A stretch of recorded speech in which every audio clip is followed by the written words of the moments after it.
Welcome to Herp Talk Radio. I'm your host, Matthew, and my co-host is Peggy Detmers. coming to you live from the Black Hills. It's Herp Talk Radio. All right, welcome to this episode of Herp Talk Radio.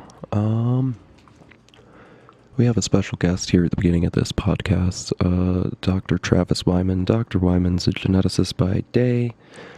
He's also a ball python breeder. He's been in this hobby for numerous years, pretty much his whole life. I heard him on an episode of the Herpetoculture Network with Justin Smith, talking about what he's going to talk about here, and it impacted me personally. My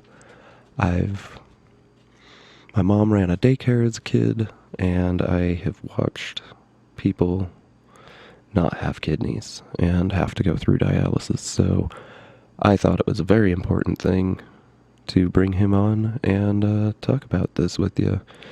After this, we'll get to Mike from Mike's Aquatics and enjoy the show, guys. Well, thank you for having me on. I really appreciate it. So I'm reaching out to the community. You'll probably hear me bouncing around different pods over the next week or so. But basically what I've got going on is that my wife is a type 1 diabetic, and having, lived with the disease all of her life, it tends to break down the kidneys, and she's hit the point where her kidneys have begun to enter into kidney failure. And what that means for us is that now she is on a wait list to get a kidney transplant, but that wait list currently has, across the country, 90,000 people on it. And the wait list is for a kidney from a deceased individual, which, people hear that and they think, I've signed my donor card, I've signed it on the back of my driver's license, and lots of people do that, so it should be easy to get kidneys. But it's not actually that easy, because for a deceased kidney to be viable, the person has to pass in relatively specific ways. Basically, it's somebody who passes while they're on life support and there's not been any kind of traumatic injury to them. So, somebody who dies in a car accident or something like that, their kidneys generally aren't candidate because they've been damaged too much. So because of that, the deceased kidney list, the wait time is 4 to 8 years for somebody once they get on. And sadly, about a third of the people who end up on that list come off because they either pass away before they can get a kidney, or they're rendered medically ineligible. And that basically ends up putting them on dialysis for life, and then they will pass away without getting a kidney. So to try and change that 4 to 8 year wait list for my wife with, a 1/3 chance of not making it through, we are looking for living kidney donor options. And people kind of get scared when they hear that idea, but we all have 2 kidneys, and those 2 kidneys do the work of basically 4 times what you need. So even losing 1 kidney, you still have 2 times the capacity that you would need. And this process radically helps transplant recipients. The recruitment time for people who go in looking for a living donor tends to be about a year to 18 months before they find a kidney that works for them. And then the lifespan of that kidney, once it's transplanted into them, is 20 to 40 years, which is almost twice what you have with a deceased kidney. And that's a great thing, because that usually means that somebody who receives a living kidney doesn't end up back on the transplant list. Oftentimes people who get a deceased kidney end up going back on the list because that kidney will also end up failing after, 10 to 15 years or so. Yeah, that's exactly what happened to my friend that I was telling you about. So he got the transplant and it failed, and he's still on dialysis, and it's not great. Yeah, it's not. And it's really hard on a person's body when they go into dialysis. It makes it harder for them sometimes to be able to then accept a kidney and have that kidney take. So ideally, you want to not go on there, but if you are on dialysis, getting a transplant is still going to make a huge difference in your life, because you're not stuck in a room for 3 hours, 4 hours, 5 hours every 2 or 3 days, having your body pumped clean. Or if you opt for the at-home dialysis, basically you hook up to a machine every night, and for 8 hours you have to stay on that machine. There's just no ifs, no ands, no buts. Yeah, I know that inhibits travel and everything. My friend, yeah, watching all that, it's real hard. Yeah, it is. It's real hard. And again, this is why I'm reaching out, because it's something we'd really like to avoid, is, having these things happen.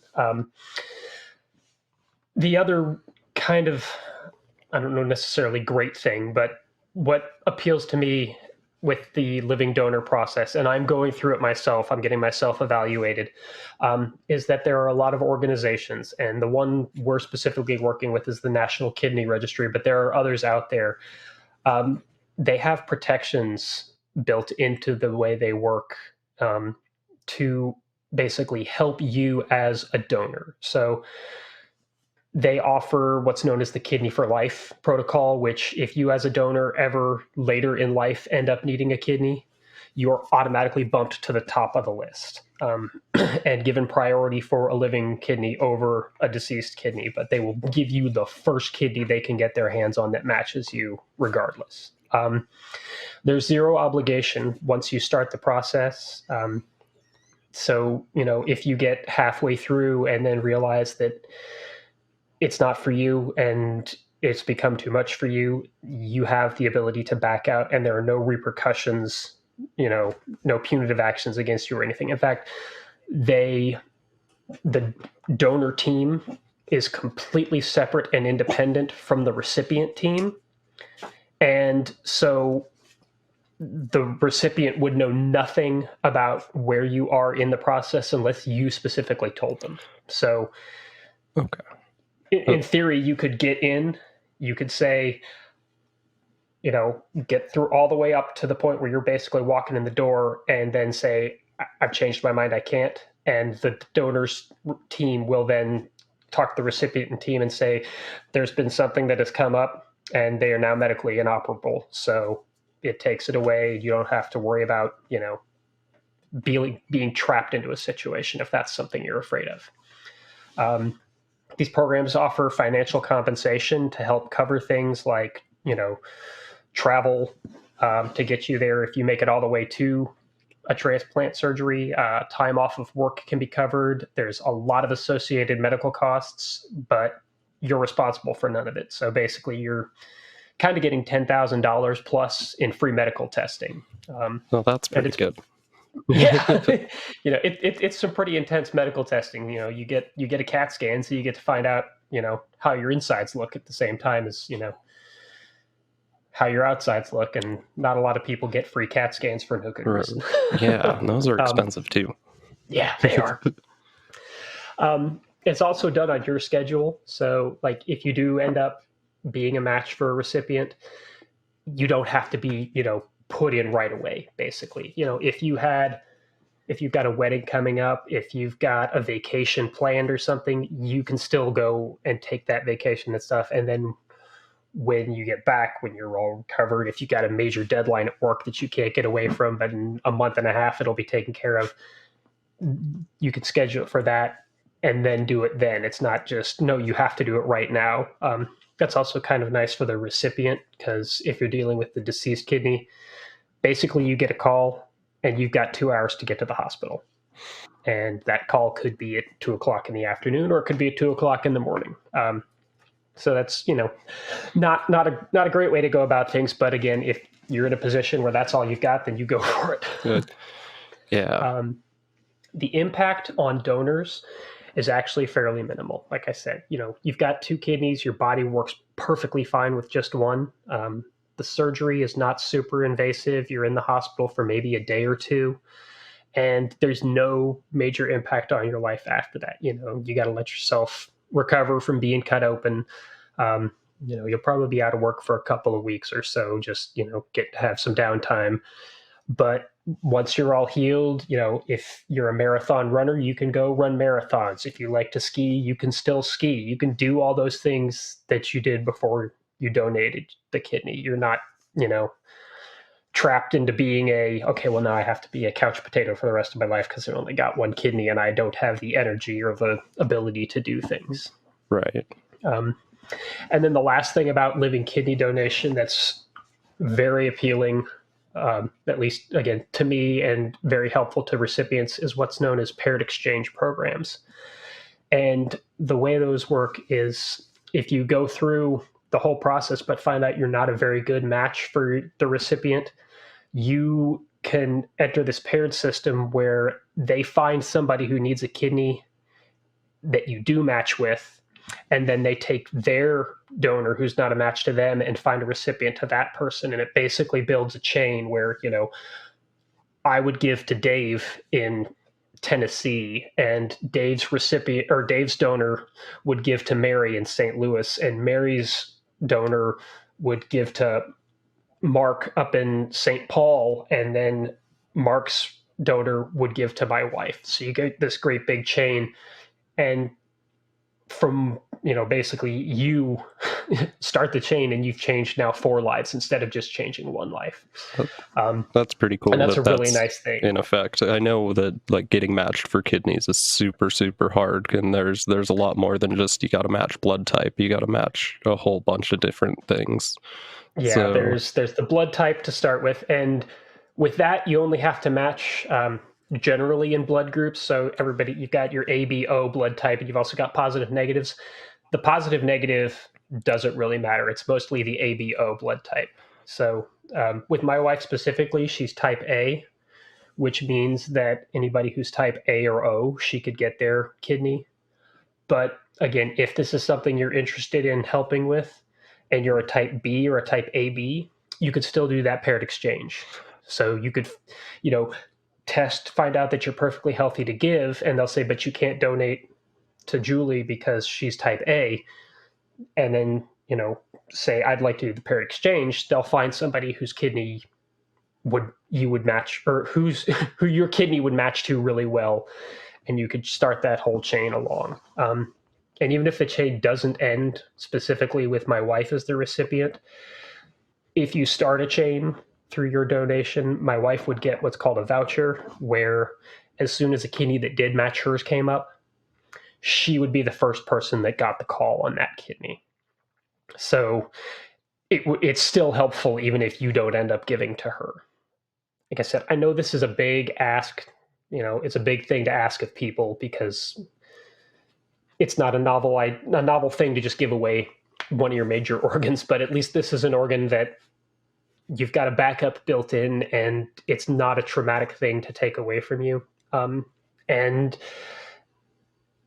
asking in this community is just, this community has always been great at coming together. It's been a very tight-knit community, and when bad things happen to people, they reach out, or the community just rallies around them and helps them with these things.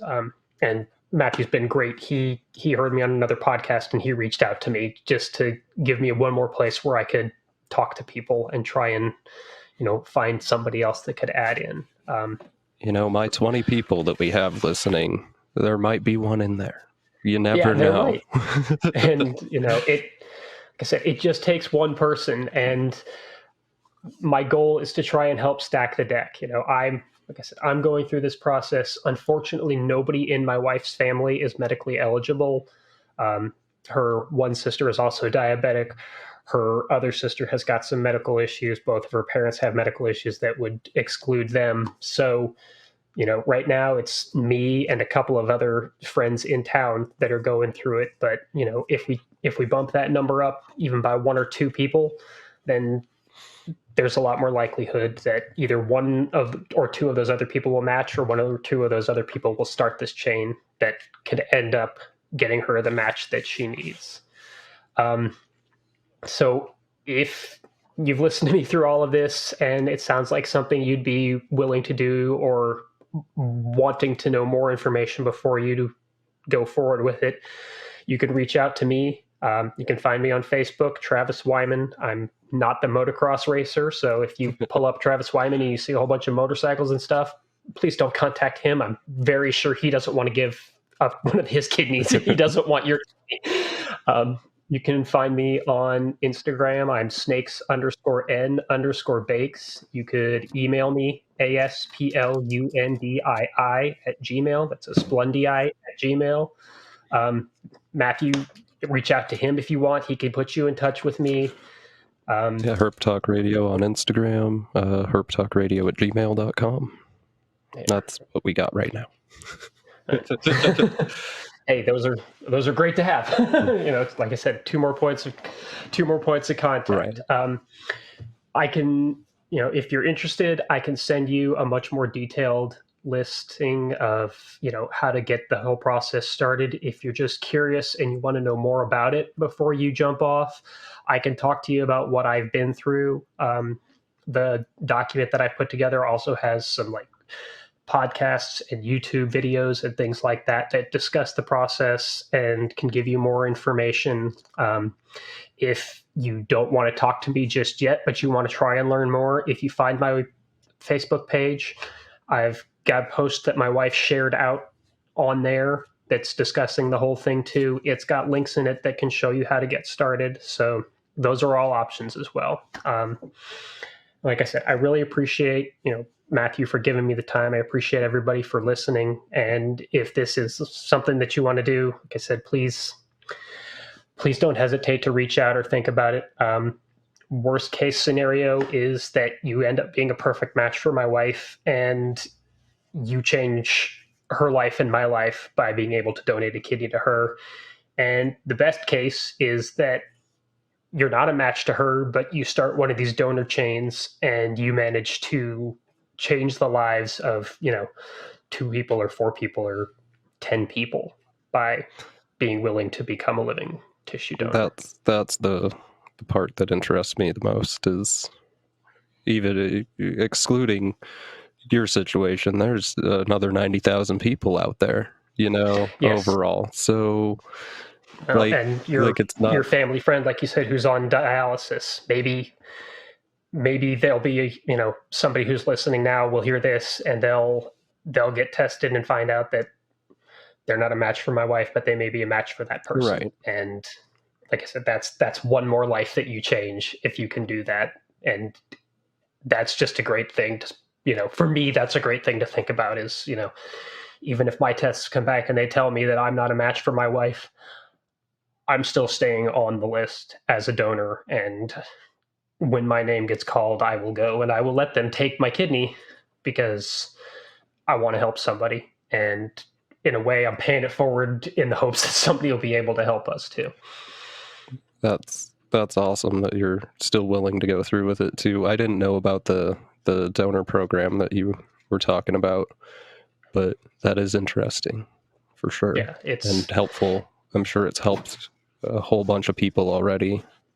I know that it has, and yeah, the Living Donor Network is not broadly known outside of people who find themselves in this situation. I didn't even know about it until a couple of months ago when my wife's kidney function tests came back as hitting that tip point to failure, and we dug in hard and deep to find out what we could. Do you have anything else? Nope, that's all I've got, other than, again, thanks to you for letting me jump on. Thanks to your guest for letting me, take up these, 15, 20 minutes worth of time on his episode. Thanks to everybody for listening. Yeah. Thank you for coming on, and eventually we're going to have you on to introduce you to everybody. But that would be great too. Because I'm sure more in the reptile realm of things than, yeah, a call for help. Right. Well, if you want to find Travis, you can look up for him on his Facebook, Instagram. He left his email too, just a couple of minutes back. Yeah, and we'll get back onto the regularly scheduled programming. Peggy, what's new this week? Turtle-wise, or? I've been trying out a new food, more species specific. Pellets are so easy to feed, and so I'm constantly looking for the best food for me, all the pets, and haven't been happy with a lot of the commercial turtle foods out there because they contain so much, what we have determined in the biochem world, that they have a lot of agricultural waste, it's called, in wheat midlands and, the soy brands, all the parts of the grains that contain the most pesticides. And since new reports are coming out with more pesticides showing up in human baby formula and our breakfast cereals, I thought, well, and those are even the processed foods that have taken away the worst part of the grains that have the outer coat, which maintains most of the pesticide residue. So I like, okay, that does it. And I go, well, aquatic carnivores, usually eat the same food out there. So I'll find a pellet in the large fish growers, and sure enough, I did. I really like the formula, and boy, it's really showing up in my turtles. One, actually two, that I've had a hard time getting them to shed their scutes properly. Boy, within 2 weeks on this food, my southern painted girl shed 3 layers of scutes and looks like a nice, polished, smooth shell now. And so I'm happy with that discovery. That's my greatest news. Awesome. I picked up a new animal this week. Oh, what? I picked up a Amel Tessera Het Caramel female corn snake from KO wow. Corns. Oh, So, well, I'll have to see a picture of that. and her customer service on that was awesome, by the way. So now I can give a review of who we've had on, and she did an awesome job. She pulled right up next to the car. We met in a parking lot. It was great. Great. That's how I received my last custom-made box turtle habitat. The guy that made it for me, we met in a parking lot and exchanged, and I felt like this was something subversive. Reminds me of the stories of trading diamond pythons in parking lots in Florida in the 80s. So Oh my! Well, that's great. Should we welcome our guest? Yeah. I'm excited to hear about all he's got going. Welcome on board tonight, Mike. Oh, thank you. Thank you for having me. Oh, it's exciting. What's been happening this week in your neck of the woods? It sounds like you survived a winter blast. Yeah, pretty cold, and then it warmed up pretty high, and I started getting a lot of messages from people that tried to mimic what I do, and they're like, "What the heck's going on? What do I do?" Oh, Because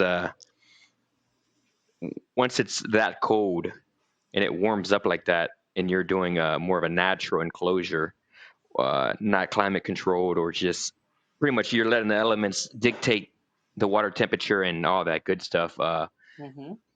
They like to wake up on their own, and they'll be basking at 50 degrees, or they'll be basking at 60 degrees, or Mm-hmm. and then people lose turtles because they end up drowning, or their setup isn't built. I listened to your podcast, your original one, and Matthew mentioned something that I tell everybody.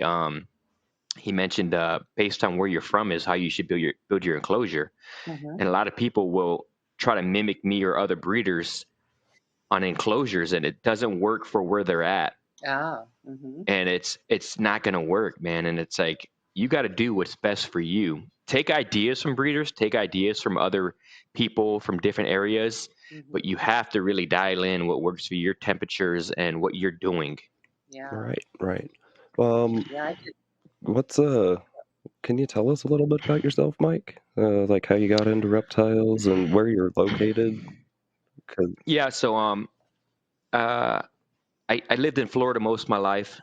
I'm from Ohio originally, Youngstown, Ohio, and most of my adult life, most of my teenage life, I lived in Florida, all over Florida, South Florida, Central Florida, and dude, Florida, there's reptiles Oh, everywhere, yeah. turtles, snakes. Now it's to a point of there's chameleons on trees. Yeah. People like me probably was the reason for that. You know what I mean? Mm-hmm. Because like back then, you get an animal and it's like, this animal's not doing well in your care, or you're moving, and it's like, just put it on a branch. We live in Florida, And that's not the best advice, but I'm trying to say is when I was a kid, Yeah. we didn't do the most smartest things. You know what I mean? Right. Hmm. I've heard a lot of that is like you can localize most of all the escapees in Florida into mostly like specific events. Like the Burmese Well, pythons can be linked to mostly like one event. Sure, other people, like some people were releasing them, but like it was a big breeding facility from what I understood, right?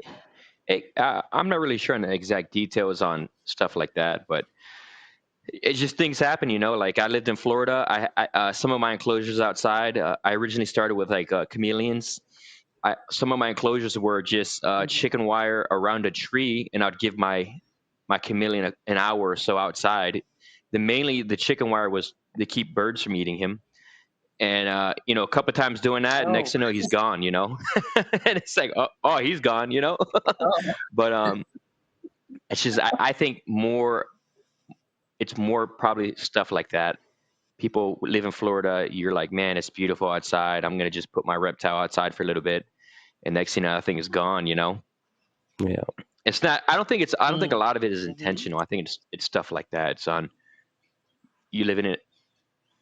Go ahead. And and is it true that a lot of the larger facilities, when they get hit by the hurricanes, they have an enormous amount of escapes? Uh, Has that happened I heard what I often? heard. Rumor is it was something big in Miami airport or something like that. It may have been Andrew or another hurricane that caused a lot of escapees or something like that.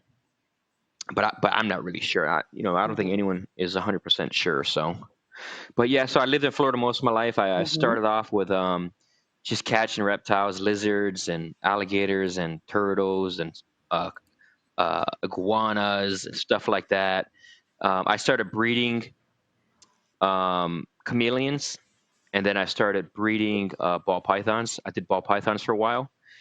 Um, then I got to a point where I can't really do that stuff anymore. I had to just go a different path in my life, and I joined the army. So I moved to Kentucky, and I'm like, man, being in Kentucky, I really can't house reptiles. Um, so then after the army, I moved to North Carolina, and I was just so infatuated, always my whole life, with reptiles, breeding reptiles, and creating new morphs and new species, not new species, but just new anything, Um, and I realized that I need to find something that, like you said in your first podcast, you really didn't have the space. I didn't really have the space.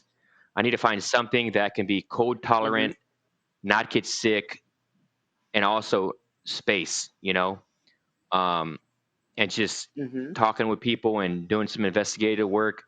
Um, I went back to turtles earlier on when I was a young kid, 5 maybe through 10 years old. I collected red ear sliders and had them in the fish tank, stuff like that. But I never was into the morph stuff until when I moved to North Carolina. Oh, okay. So when did all that morph red ear slider breeding start? I got really heavily into the morph turtles in 2016. I've been doing it about 7 years now. Okay. So And historically, I hear about the Mitch line and the this line and that line. How long has this been going on? Uh, all these different morphs breeding. I remember when I was 8 years old going to Florida expos and like Daytona and just other places down in Fort Lauderdale. Um, and they had albino turtles back then. Um, I'm 38 years old. It Oh, has to be 30-year plus. There's probably been morph turtles around. Maybe not as many as we have now. And I really feel like in yeah. 2016, 2017, it was kind of a boom on morph turtles. I think a Hmm. lot of people for a long time had a mindset of this morph turtle is making me X amount of dollars. I don't want to take it out of rotation to try to Uh-huh. make something new when I'm making plenty of money with this right now. You know what I mean? Yeah, that makes sense. And Yeah. I think it was going that way for a real long time. And people like myself started getting into the community, and we had that ball python mentality. Like my first season, immediately I bought several different morph turtles, and I'm like, my goal is to turn these Hmm. turtles to breed them to create something new. I never wanted to create a new a caramel or albinos, or my getting into the community was I'm making something new. Like that's just how ball python people Yeah, are. yeah. Huh? The It's combination of the morphs and the morph stacking, and corn snakes are the same yeah, way. I mean, it's when you have that much genetic makeup and yeah. phenotypical display to play with, you tend to play with it. Hmm. So how many different morphs do you have now, Mike? Uh, I honestly couldn't tell you. I probably have about 100 adult breeders, Nice. but I'm not really sure Oh, on. wow. Over the years I probably had them all, but something you guys talked about Hmm. early, your first episode, is people selling stuff and what is the reason for why they're selling stuff. I sold a lot of adult Hmm. turtles just because like I bought the animal as a Hmm. hatchling or a juvenile, and as it got bigger, I'm like, I just don't want to work with this anymore. Yeah, Or I've seen different combos with the animal, and Hmm. I just wanted to do a different route. You know what I mean? just tired of the project and moving forward. I understand Okay. that. Yeah. And, So I feel like I came Yeah. off a little wrong on that, but well, no, you're right. Some people dump animals just to dump them, but there are people out there that are just transitioning, and it could be an opportunity for you to pick up something cool for a good price, or that someone already raised up and they're just like, you know what, this just isn't working for me, but it's what you're looking for. You know what I yeah, mean? and people move on projects like that all the time. I think it's more you need to trust who you're dealing with No, and agree, 1,000%. make sure. And that's my biggest thing Yeah. in this community is I only have my name and my word. Once you screw that up, that you're done. Hmm. You know what I Yeah, mean? And I'm very a lot of Wow. people in the Yeah. community. I take care of them. If I send them something, things happen. I'm only human. I send you something, it's Hmm. not doing well or doesn't do well. I try to make sure I have enough stock Hmm. to replace the animal or just refund you. Um, Hmm. and it's just a lot of people don't do that, and a lot of people do that. But like you said, it's all on who you know and who you want to Hmm. buy from. So, but Yeah. yeah, I went down a line of just different things. Like I said, I'm originally a ball python guy, so a lot of things I try to create my own line. I'm trying to do my own yeah. thing. So, Uh-huh. do I work with other people's lines and Hmm. other people's creations to try to like do what I'm doing? Absolutely. You know what I mean? Hmm. Now, what do you breeders that really, um, your intent is to create that one new thing and to make money on it? Is it? Do you keep that Uh, secret of what you're I think a trying to lot of people achieve? do, but I'm just not that way. I'm not a big secret guy. Um, I got on Hmm. Instagram to share my turtles, to show you what I got, and a lot of people. I feel like I said, 2016 to 2018, a lot of people's perspectives and mentality changed because people like me, we started showing stuff what we had. We started showing Hmm. projects we're doing, and I kind of feel like it made them compelled Uh-huh. to try to keep up with that. To say, hey, we're also doing that. You know what I mean? We're not stagnant. And to me, like if I Oh. have a crazy Hmm. super rare turtle or snake or any species, I'm not going to keep that in a dungeon and not share it. I want the world to see it. And a lot of people like myself, and I'm going to say a lot of I'm going to call them the bigger guys because they got more of a facility and Hmm. they're doing thousands of turtles versus a couple hundred. You know what I mean? Um, Hmm. so anyone that breeds reptiles has to understand when it comes to a market and being competitive, you have to have some sort of secrecy so you can just pop up and be like, I have this turtle or I have this snake, and you have a customer base for 2 or 3 years before someone can replicate what you've done. If you give out Yeah. too much information, Ah, yeah. someone's going to replicate what you're doing, and they could just be an average guy, like an average hobbyist. And now that animal in that market is worth, let's just Hmm. say, $2,500, and you have that average guy, and he's like, I don't want to make 2,500. I just want to make back the 300 I made on these turtles. You know what I And mean? now he's And now undercutting that the market, and Hmm. by a tremendous amount. So a lot of people keep a lot of Hmm. things super secret, mainly so they can maintain a market for multiple years, um, things like that. That's why people keep things secret. But to me, bring it on. That's my mindset. I'm very competitive. I'm very like, let's go. You want to try to beat me? Let's do it, dude. Let's see who goes first. Um, that's how I am, and I'm not afraid to sit. I'm not afraid to put what I'm breeding. I'm not afraid to show you what hets I got. Because to me, it's at the end of the day, is the Yeah. money good? Absolutely. When you create something new and the world hasn't seen, but that new thing that the world hasn't seen, like I was trying to talk to you a couple of days ago, is it may not be cool enough for someone to want to buy it. So now you have something cool and Oh new, but yeah. it's like, it's Yeah. okay. But what?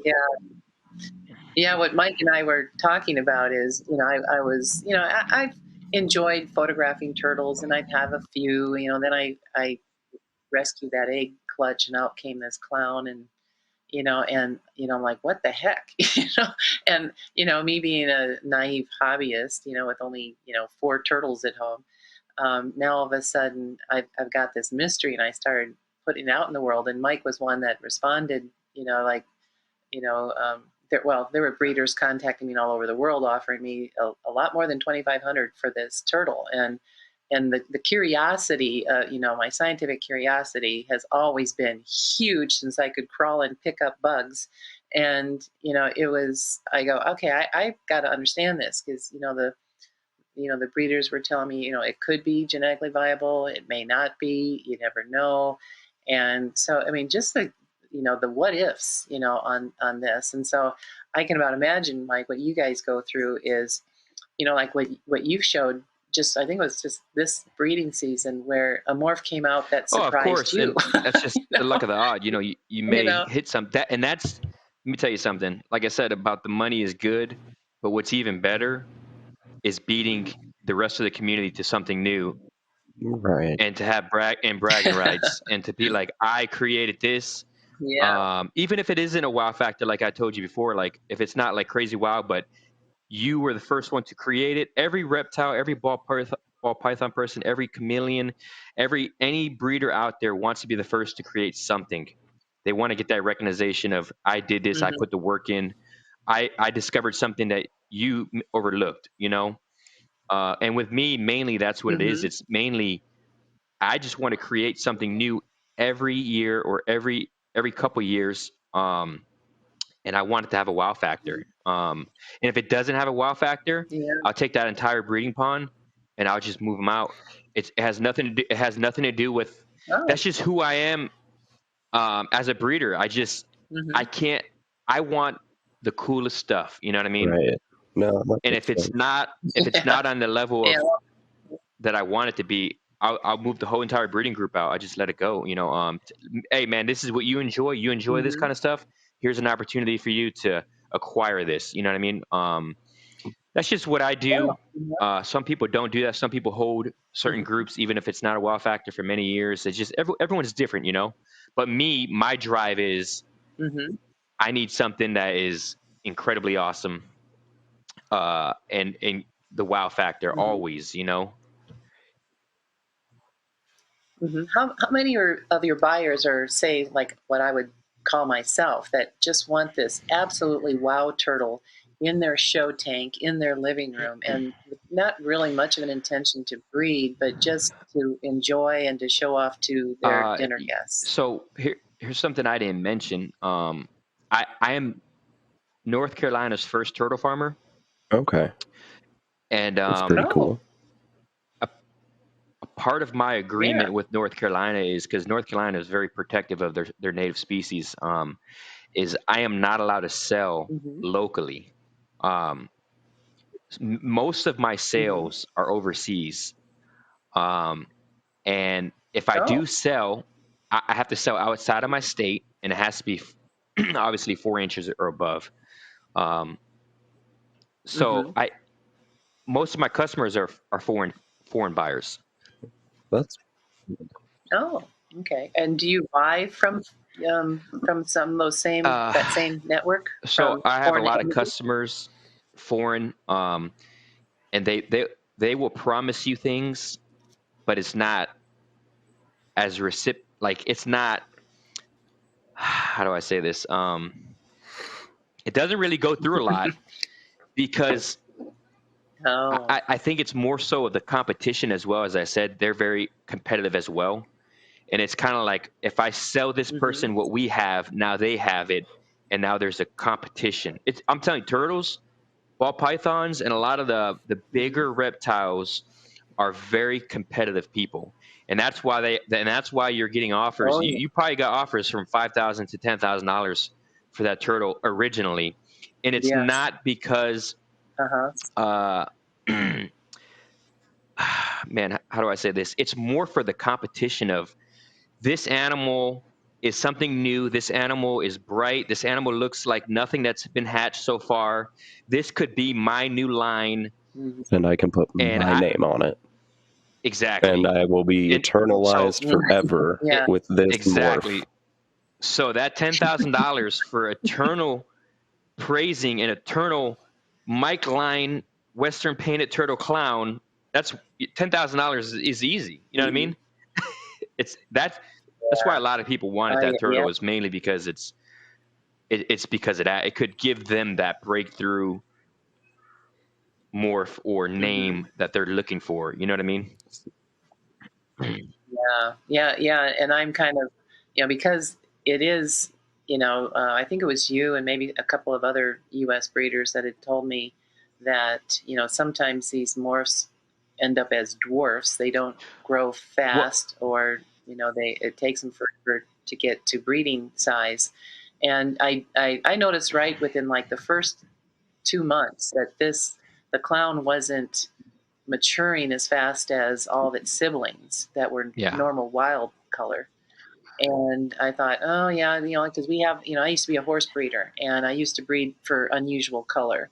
And sometimes when you have those color genes switched off, as we learned in genetics, neighboring genes are also switched off that are, really important biochemical pathways. And so it could lead to, not a malabsorption of nutrients and thus dwarfism, or, it I just, wouldn't say yeah. dwarfism.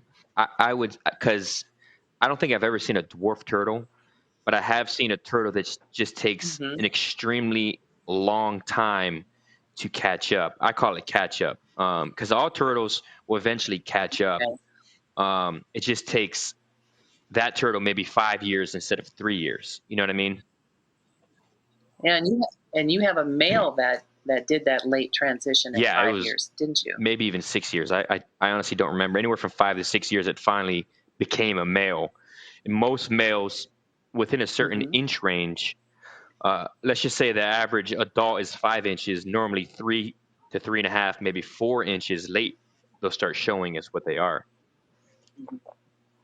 So So, yeah, he actually Yeah. had to take, he actually had to be hibernated.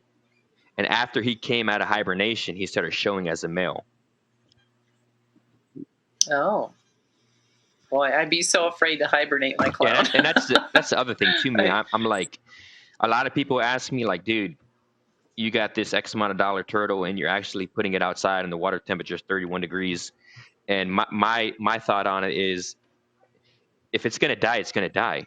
As in, if I hibernate or not, this is natural for this animal. This is what this animal does. And if it dies in those, if I do everything that I'm supposed to do for my climate, for that type of turtle, and I do it correctly, it should survive many years, because I'm replicating as best as I can as its natural environment, right? So if it's gonna die in a hibernation state, the animal just wasn't meant to live. In my opinion, I think genetically, Right. it just wasn't meant to continue on its life. It's gonna perish. So that's just my opinion on it. Like, I'm just, if it dies, it was gonna eventually die anyways. But if it survives the winter, Yeah. in my mind, this thing is good to go for many years. See, what I do is kind of like just a very, very slight brumation. Is like, usually the turtles here, unbelievable in South Dakota, but they start to emerge in late March. You'll see them bask, and then all of a sudden it will ice over. We'll have another blizzard or two or three, and usually by April, we'll start having consistent open waters, sometimes as late as May. And last year we had a really long, late, ice-filled spring. But what I did, since I knew I had a female that finally reached maturity, and then with the clown's brother, I simply, turned off all the heat in their tank, and we keep our little log cabin cold and just use wood stove heat mostly. I let their tanks get down to 50 degrees, and that's when they locked, which, for those of you out there, it means they mated. Um, and then, uh, and sure enough, she started, I could palpate eggs come, well, I think it took her till July, I think it was. And she wouldn't lay and she wouldn't lay, new mama. And so I took her to the vet and had her oxytocin, and she released the eggs, but she kicked them as they came out and broke every one of them. and so some breeders are telling me, yeah, that could be normal for first years or whatever. And then on the second clutch, within 3 weeks she was laying again, and she laid them normally. Well, then weeks went by, and all of a sudden October's here, and she's acting. By this time I brought him in because things were starting to freeze out there, and she started pacing the tank and pacing the tank. I go, you got to be kidding! So I palpated her, and sure enough, she had eggs again. And I tried to get her to lay, but she just wouldn't. I made a nest box indoors, you name it. I go, okay, here we go again. More oxy, and so she laid, and so it was 5 eggs the first clutch, 4 the second, 5 and she broke all the ones that came out, with the oxy. And I think I talked to the breeders that I, talked to a lot, and they said, yeah, the oxy tends to make things go really fast and maybe more painful. And she just kicking them as they were coming out. And so yeah, I only had, so out of, what was that, 14 eggs, I only had 2 that were not cracked, and they hatched, and they look like standard Western painteds, brightly colored because both have some really nice markings. But that's so that's my first year of Nice, breeding. yeah. And yeah, so I know what the first year you were breeding turtles. How many pairs did you have? I don't remember exactly how many I had, but I think I had 2 or 3 females lay my first season ever. And it was pretty awesome because those turtles at the time were selling really well. And I ended up Mm-hmm. paying off all my investments, my turtles, and then paying myself. And I'm like, wow, this is Mm-hmm. great, I'm like, this is. And what At the time, it was morph like was that? 2016, 2017. There were caramels and there were charcoals, but I was mainly trying to cross them. But Mm-hmm. so something to bring up real quick is something you guys also mentioned too in your first video on how some animals just won't lay and some animals may never lay. I actually got these turtles from someone I met in the community. They had the turtles for about 4 years, and they've never gotten a single egg from the turtles. Spent a lot of money on, they spent a lot of money on the turtles. Never had any success. I got them, and immediately within 6 months, they were laying and giving me eggs, and I was making all kind of I have baby turtles. I've heard that shipping will do that sometimes. I see. Here's my thing. This is my theory on it. Housing is everything. If you're housing something that it's not comfortable in to reproduce in, it's not going to want to reproduce. Even though some turtles do develop follicles every year, over and over again, but some don't. I've had many breeder adults just not lay at all, and then the following, they maybe take a year off or take 2 years off, but then they start laying again. I believe it's more on how they're housed, and if they feel comfortable. If you got them in clear water fish tank and a little area for sand, most likely it's probably not going to want to breed and lay eggs in that. There's a couple of theories out there on turtles on how to get them to grow quicker, and very similar to fish.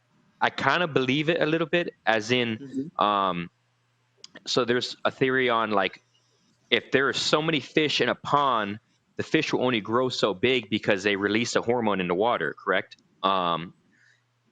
So what a Yeah. lot of fish breeders would do with multiple water changes, and they're purging that hormone out of the water, and allows like koi fish to grow bigger.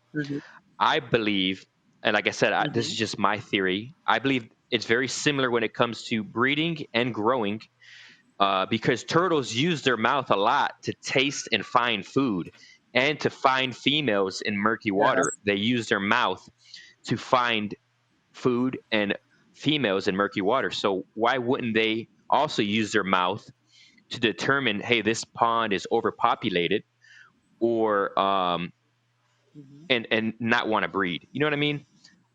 Or grow to a certain size. Hey, you know what? I if I get too big, I'm going to starve myself.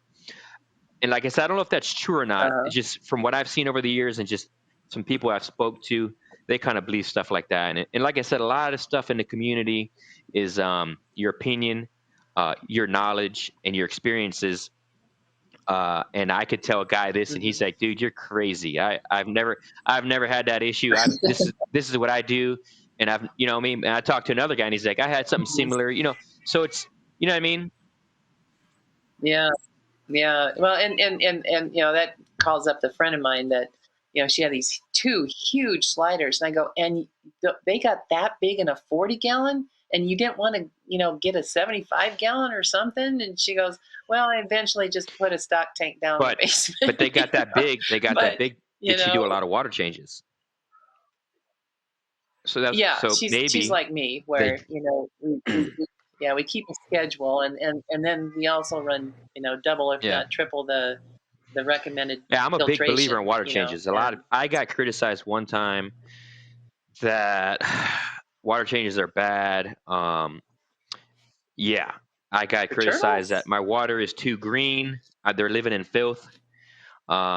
Just people without any experience or knowledge trying to enter a community and act like they know everything. There's a lot of people like that in every community. You know what I mean? Back in the day, it used to be like the Form Warriors, you know. Yeah, and it's like, dude, green water may work for me, but it may not work for you. Right. You know what I mean? Yeah. Like it's like you said in the very beginning of your first podcast. It's whatever works for you and in your climate and your environment. Keep chugging along, make that work. You know, just because this guy's doing something, and you're like, man, I'm really struggling. Try it out. But if it doesn't work, you don't got to stick with that. That's not. There's no rule book. You know. Yeah. Yeah. Now I can't remember that, like, what you hatched that was so unique. I think it was this year. Past 2 years, I've hatched a couple random. I call them, and most people will call them like a random hatch. I've hatched in the past 2 years about 3 or 4 new morph combos, and then in the past two or 3 years, I've also hatched like 2 to 3 random, something different, something unique, turtle. Okay. So I'm not really sure. There's been a couple. And you can see those on your Instagram page. Yeah, I post everything on my Instagram. Everything is through my Instagram. I like to share, and just I want more people to see what's possible in the community, and I want more people to join the community, and I want more people to create new stuff. You know. Yeah, and your Instagram page, that is Mike's Aquatics, correct? Yeah, Mike's _aquatics 12. Yeah. Because I when I'm going to sleep at night, what really relaxes me is looking at turtle pictures, and it's just like, oh, and instead of reading, whatever, it's like, okay, this relaxes me, and yeah, it's fun to see what you guys are creating. And as that turtle is growing, has it maintained its morph characteristics? Most of those random hatches, like I said, if I'm not really like into it, and I'm just like, okay, this is cool, I'll let it go to someone else, maybe another breeder or a customer. it's got to really like, man, okay, this is something very unique, something different. I think I'm going to work with it, because the thing is, I'm going to tell a lot of your listeners is the reason why I believe in that policy is turtles take so much time, Yeah. so much space. And if I collected every freaking turtle that I thought was unique, I would need 20 acres, and I would be 90 years old before I proved them all out. So you have to be very selective on something that is just what you like you guys said earlier in your first podcast. Do this because you like it. Don't do this because you're like, I can make $1,000 per turtle, because you're going to spend 2,000 for a male and female, and it's going to be 4 years later, and you're going to have spent $2,500 more dollars on setups and food and hatch not a single turtle, and you're going to be like, this is horrible. Do it because you enjoy it. Do it because you're having fun. And man, if you can dial in your setups and you can hatch a whole bunch of cool turtles and make money, then yeah, make some money. But if people are diving into this to make money, it's not going to work out for you. I'm telling you right now, because you're gonna lose turtles. You're gonna get sick animals. You're gonna have turtles drown.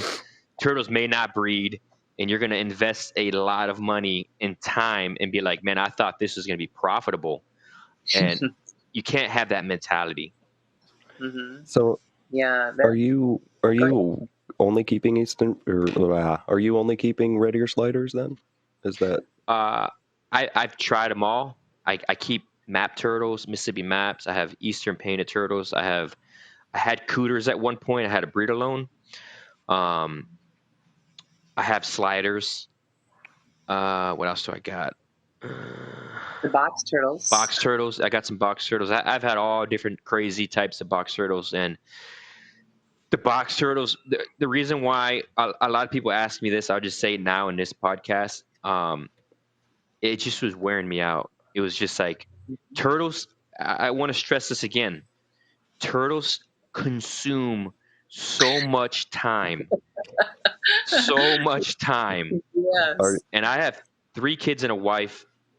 And when you're hand feeding a turtle every day, when you're feeding hundreds of turtles every day, when you're collecting eggs every day, when you're incubating, it is so much time consumption that you need to have that serious talk with yourself and be like, I have to let this go, or I have to separate, or I have to just focus on this.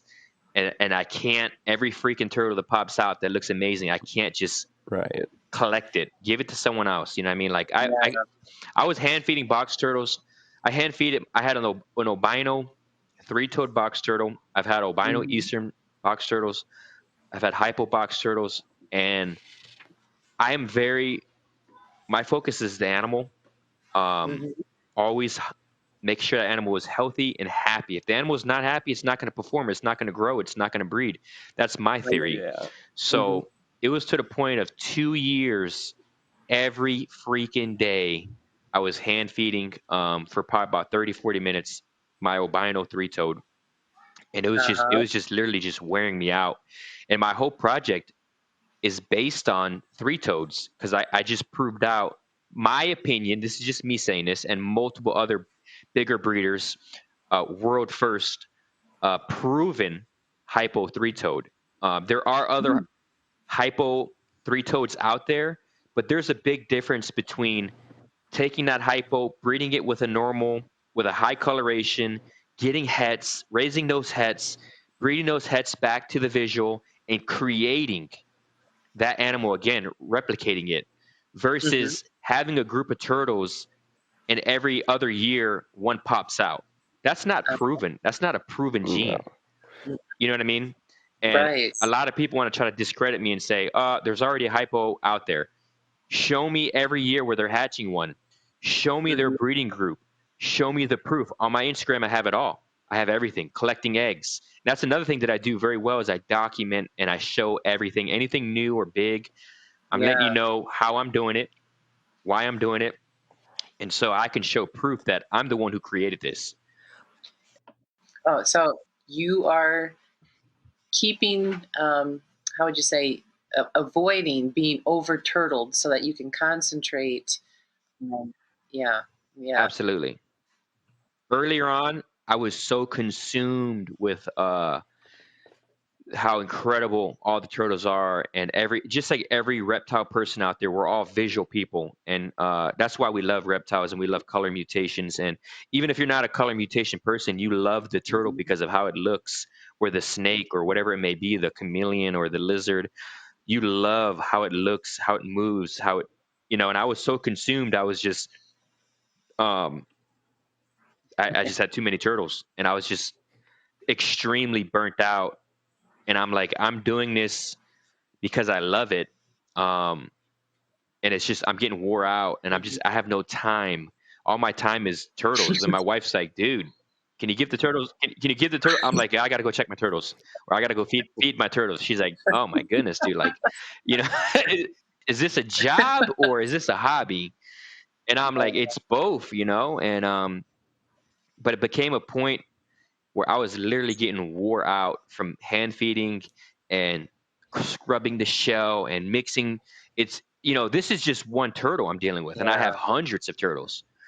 And some other turtles may need special care too. And it's just coming to a point of just, I need to really sit back and be like, this is an incredible project. This is like groundbreaking stuff, but maybe I can give it to someone that's going to just love the Mhm. turtle for itself and Yeah. not, you know Yeah. what I mean? Give it undivided. I only sell rare and very awesome turtles like that to certain people. I don't just say who's Right. going to pay me the most money. Uh, I find these very unique individuals, and then between them, I say who's going to pay me the most money. You know what I Right. mean? But I'm just not going to throw an animal like that. If someone offered me, let's just say it was $10,000 more, but I don't know that person, and I don't, or if I did know them and their husbandry wasn't as good as this Yeah. person, I'm not going to sell to you. I want that animal to reproduce. I want the animal to grow. I want there Mhm. to be more of them. Yeah. You know? Right. You want to give it to somebody who's going to actually further on the project and make a name for Yeah. selves with the turtle. I Yeah. understand that. Yeah, absolutely. Like everything with me is, if there's something new, I want to replicate that animal. I Mhm. want to make more of them to Yeah. share with other people. Well, that's what I'm Um, going to be doing too with, these possible hits that are coming out of the clown's brother, bred to, what I'm assuming is, complete wild type, although she does seem to be a cross between a Midland and a Western. But it's like I'm over turtled. I'm only going to keep a few of those crosses and then breed them back to the clown's brother. And I've given away a couple of the clown's brothers, because here in South Dakota we can't sell turtles. I mean that's and they need to clarify that law. It's in their fishing handbook, so then I asked the Game and Fish. I go, yeah. are you saying we can't sell the turtles that we catch with our fishing license, or we can't sell turtles like we buy from Petco and we don't want to keep it and I can't sell that? No, you have to give it away. See, that's the thing about turtle laws. Because if you're going to be a turtle breeder, you have to know laws, and you have to know where to find laws, because you can get in some Yeah. serious trouble real quick. If you have a customer, that's why I normally don't deal with a lot of public. I normally post for other breeders, like their sales ad, and they know the consequences, and they know their rules. Uh, a lot of the people that I post for, if you see me Mm-hmm. posting an ad, these are people I trust and I respect. Like I said, my name and my Mm-hmm. reputation is all I have. I'm not going to just put someone's name out there and then them get me in trouble or Yeah. get themselves in trouble. So the thing is turtle laws are very gray, and they're meant to be gray. So at any point in time, the officials uh, guarding those laws can alter and change and be like, well, this Oh. is what we meant. This is not, you know what I mean? That's Yeah. why the laws are that way. So when they go to prosecute you, they're like, this is what the law meant. You just misinterpreted Yeah. it. Yeah. You know what I mean? They Yeah. they do that on purpose so they can manipulate and maneuver the law when Mm-hmm. they need to maneuver it. I had a lot of friction and a lot of. It took me 2 years to become North Carolina's first turtle breeder. Like I said, the state really protects its native species, and they put a lot of ground rules, and I had to show them uh, why I'm doing this, how I'm doing this, how I'm preventing escapes, how I'm all types of stuff, and Yeah. I respect that. You know what I mean? And it's like everything's Mhm. open book. Like, you want to come to my house and inspect, drain upon. Look what I got. I got to document all my turtles. I got to tell them who I sent the turtles to. I got to tell them how many turtles Mhm. I shipped out. All of that stuff, and I appreciate my state for allowing me to do what I do and give me a license. Because they didn't have to do that. They could just be like, you know what? Nope, no turtles. Bam, Yeah. and shut the door on me. Yeah, that's what I wanted to do too. I mean, you were allowed to fish, and catch turtles.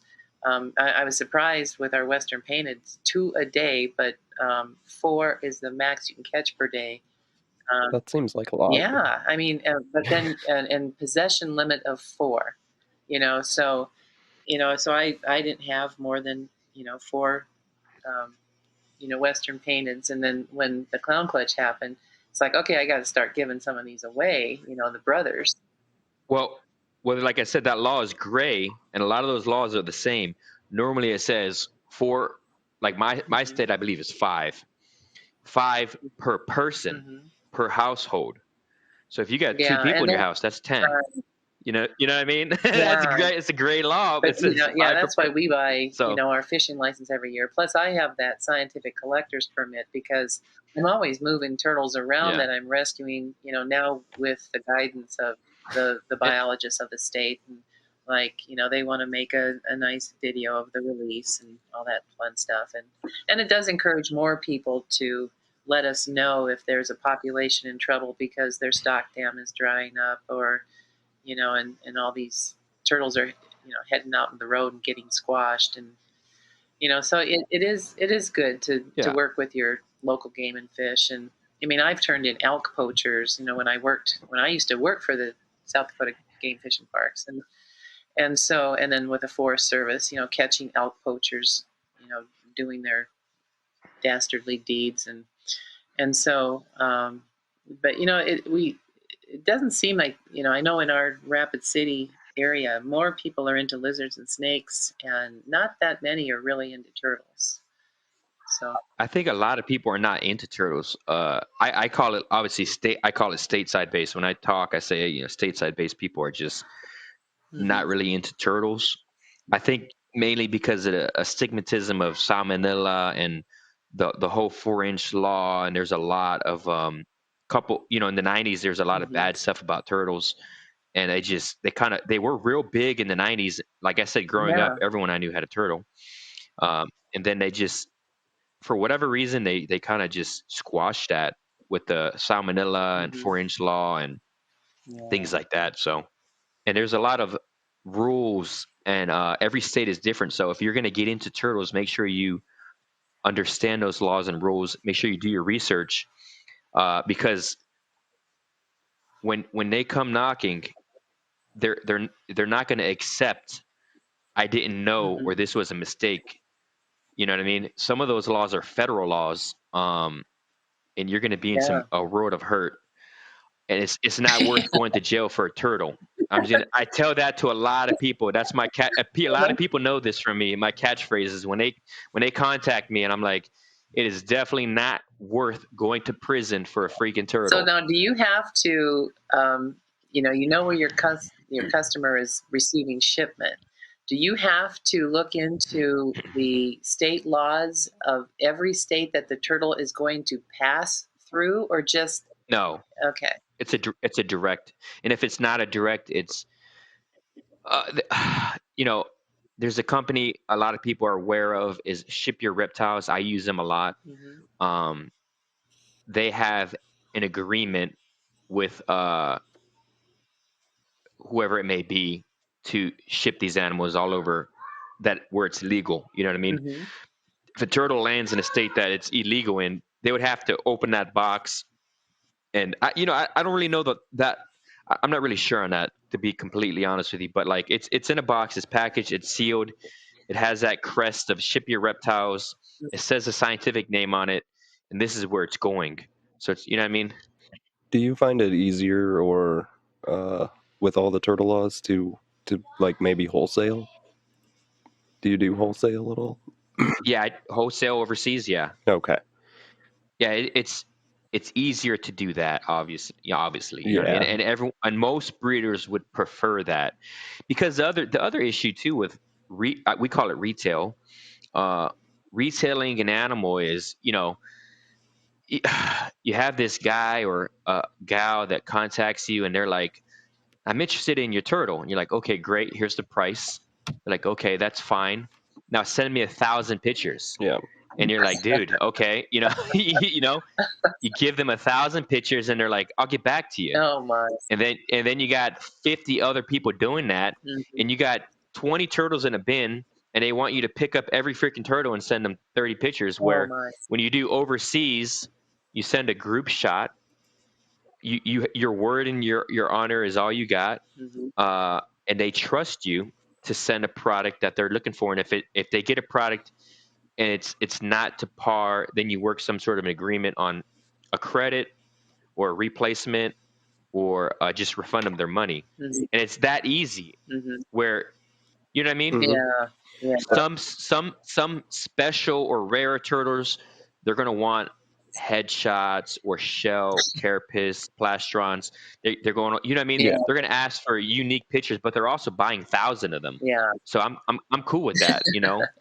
Yeah. Where some No. guy wants 100 pictures of a $50 turtle, Yeah. and I'm like, dude, it's the same. It's an albino, man. You know, like, Yeah.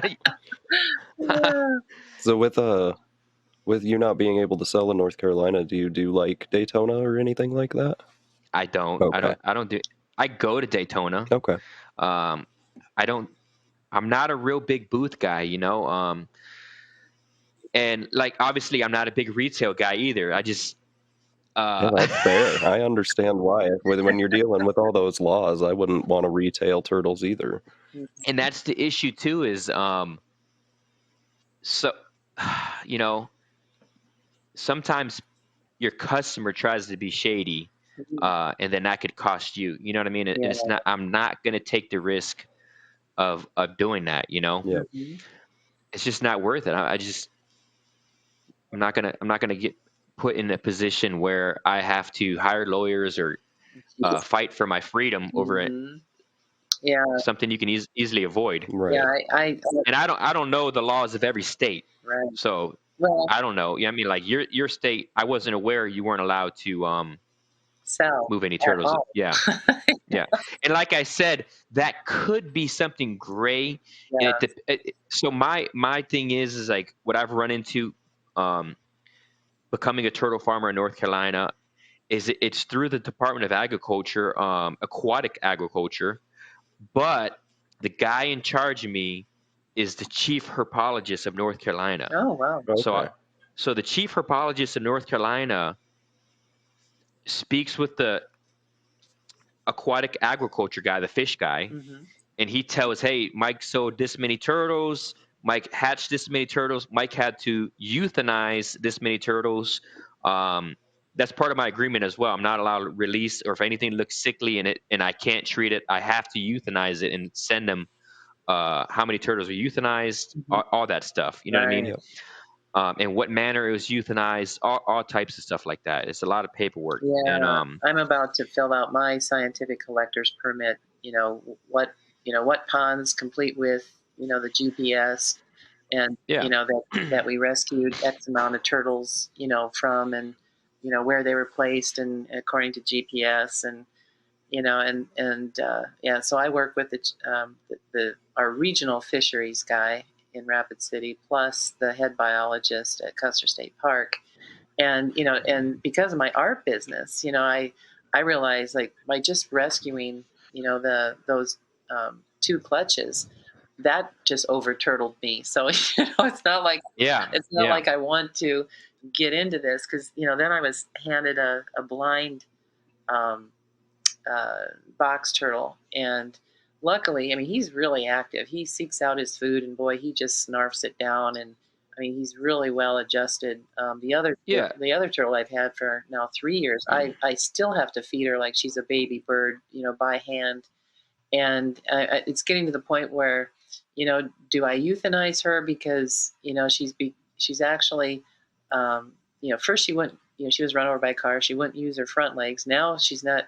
Then she regained the use of her front legs and quit using her back legs. And it's like, man, she has no life, And those are the decisions as a keeper we have to make. Yeah. I have friends of mine that can't do it, and they just hold turtles for many, many, many years, or whatever reptile they're dealing with, and the animal is not competent to survive on its own. Yes. And I'm a big believer in a way of life. Like I said, I make sure my animals have great lives. I make sure they can do all that good stuff.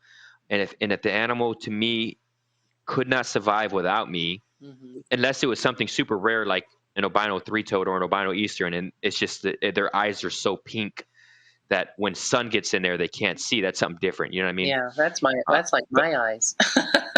yeah, so if I have an animal that is not doing well or is severely injured, I do my best to nurse it, and I know a point to be like, this animal is not going to get any better, and his way of life is compromised. Yeah. I have to euthanize him. Yeah, I think I've come to that with this female. She's not going to be able to produce eggs. She's, which for our population of box turtles, it's really, the Game and Fish want me to have an assurance colony, and we were going to use her to, like, well, maybe she's, at least can breed. Well, I don't even think she could pass eggs. So Yeah, I wouldn't put her through that. Yeah. right. So yeah, that's my decision this year. It is, to free her. The way I euthanize is, I've done it with snakes as well, and this is just talking to breeders, and actually they suggested just to me, the like I said, the chief herbologist, we spoke about euthanization and things like that, what is more humane. They recommend in a bin and just freezing them. Yeah. Because it's kind of like they just slowly cool down and they slowly go to sleep, and then they perish. Yeah, and that's what I had to do for another road injured turtle. I could tell that the major organs were, Yeah. not there, and so yeah, that's what I did. About the end of the summer, one nice, So yeah, Yeah, I don't like doing that. I'm not, you know what I mean? I want people to know that's it's part of being a breeder. Yeah, yeah. Well, I know. I think it's time, that I'm preparing myself. Yeah. I said it in the first episode, when you play with life, you play with death. Yeah. So, Yeah, for sure. Yeah. Well, and that's one thing too, rescuing, what I'm finding out about these egg road rescues, they come out with scoots that are abnormal. Out of the 2 eggs that were rescued this year from road killed females, they're the 2 ones that have the shell, you call them abnormalities or differences. The one is really pretty. It has like triple the amount of mapping that I've ever seen on, a painted turtle. But then she only has 3 caudal scutes instead of 4 on one side, and only 4 vertebral scutes instead of 5. But her shell is growing smooth and normally shaped, and then her sister has 1 extra, 6 vertebral scutes instead of 5.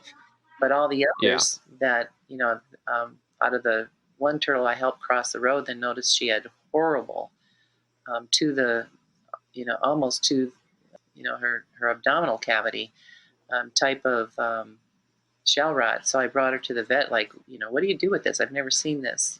I've seen abrasions on shells, but this one spot, and so he helped me pull her through, and he goes, well, she's carrying eggs, so let's pop her. And so then I had her eggs to incubate, and all those eggs came out really healthy and normal scoots. And, like, what is it about these, these eggs cooking on the road, where the turtles come out so weird, and, and that's.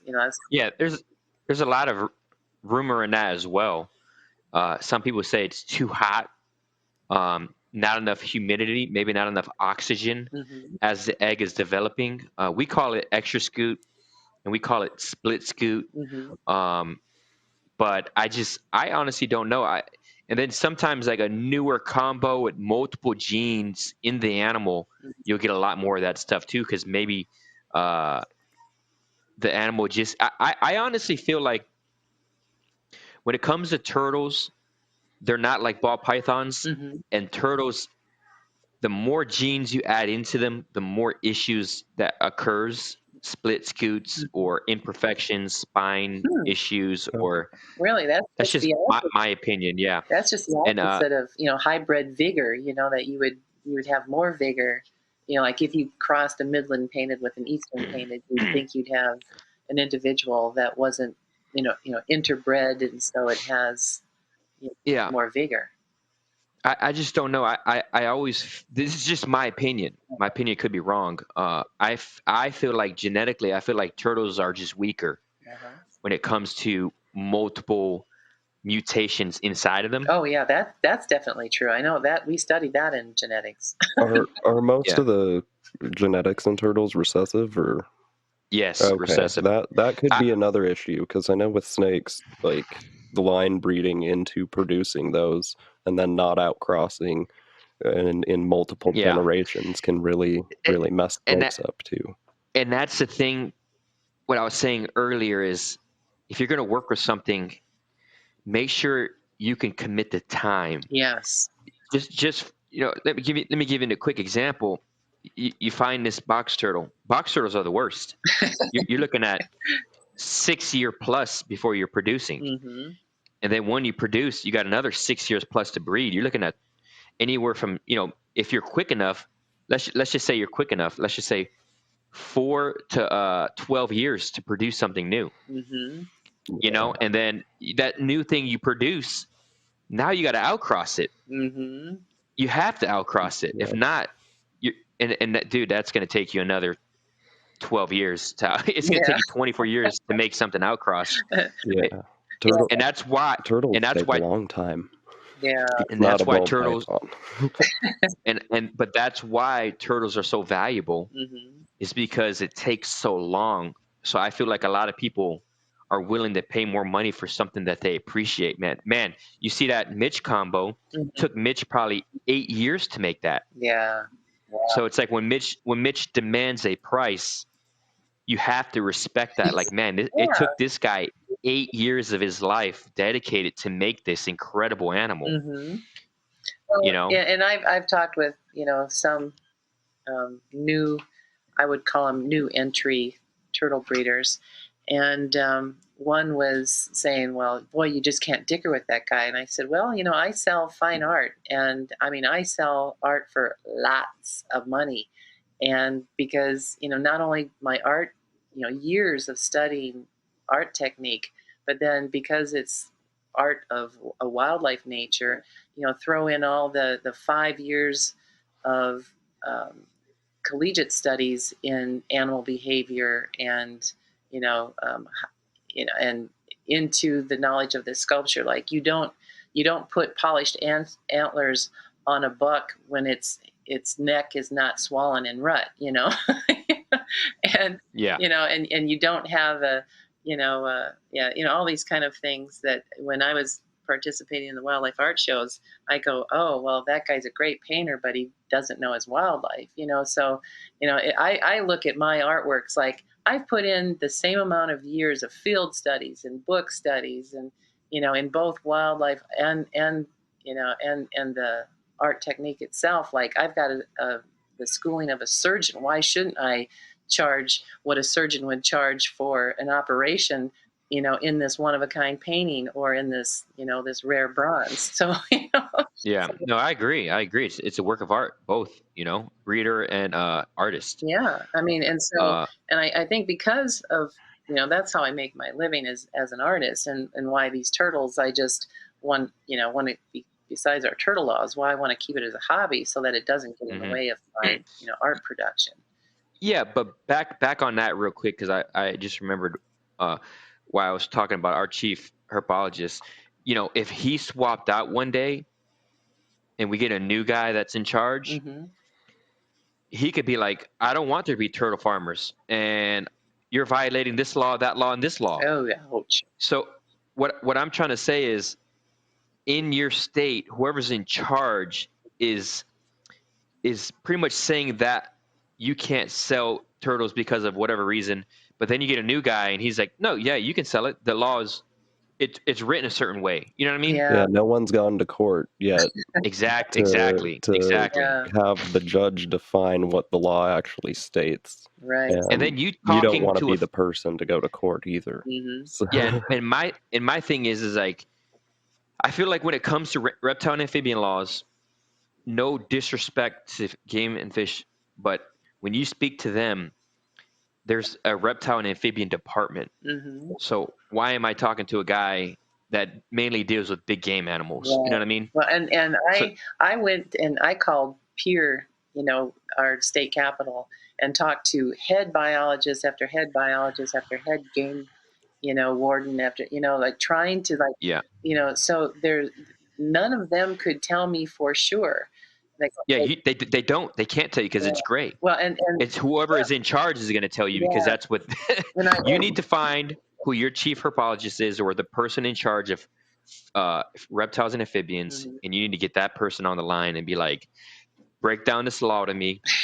I have turtles that are from out of this state. They don't belong in this state. Mhm. Can I sell this turtle? Yeah. And how can he say no? Yeah. It's not, you know what I mean? Well, Or I have this turtle that is yeah. clearly a mutation that cannot survive in the wild. Right. Why can't I breed and replicate and sell it? Well, and that is what I need to ask them, because And that- I do have like a southern painted turtle and I have a midland painted turtle, and I was going to acquire an eastern painted so I can bring them to the schools and show the kids how do we Yeah. biologists, what all the little nuances that we look for to be able to determine species from species or subspecies from subspecies. And then COVID hit and my doctor goes, nope, you're not going into any classroom. And that's the thing. Now that's what I had to do. I had to sit down with this guy and we had to hash it out, and I really had to write this down, tough questions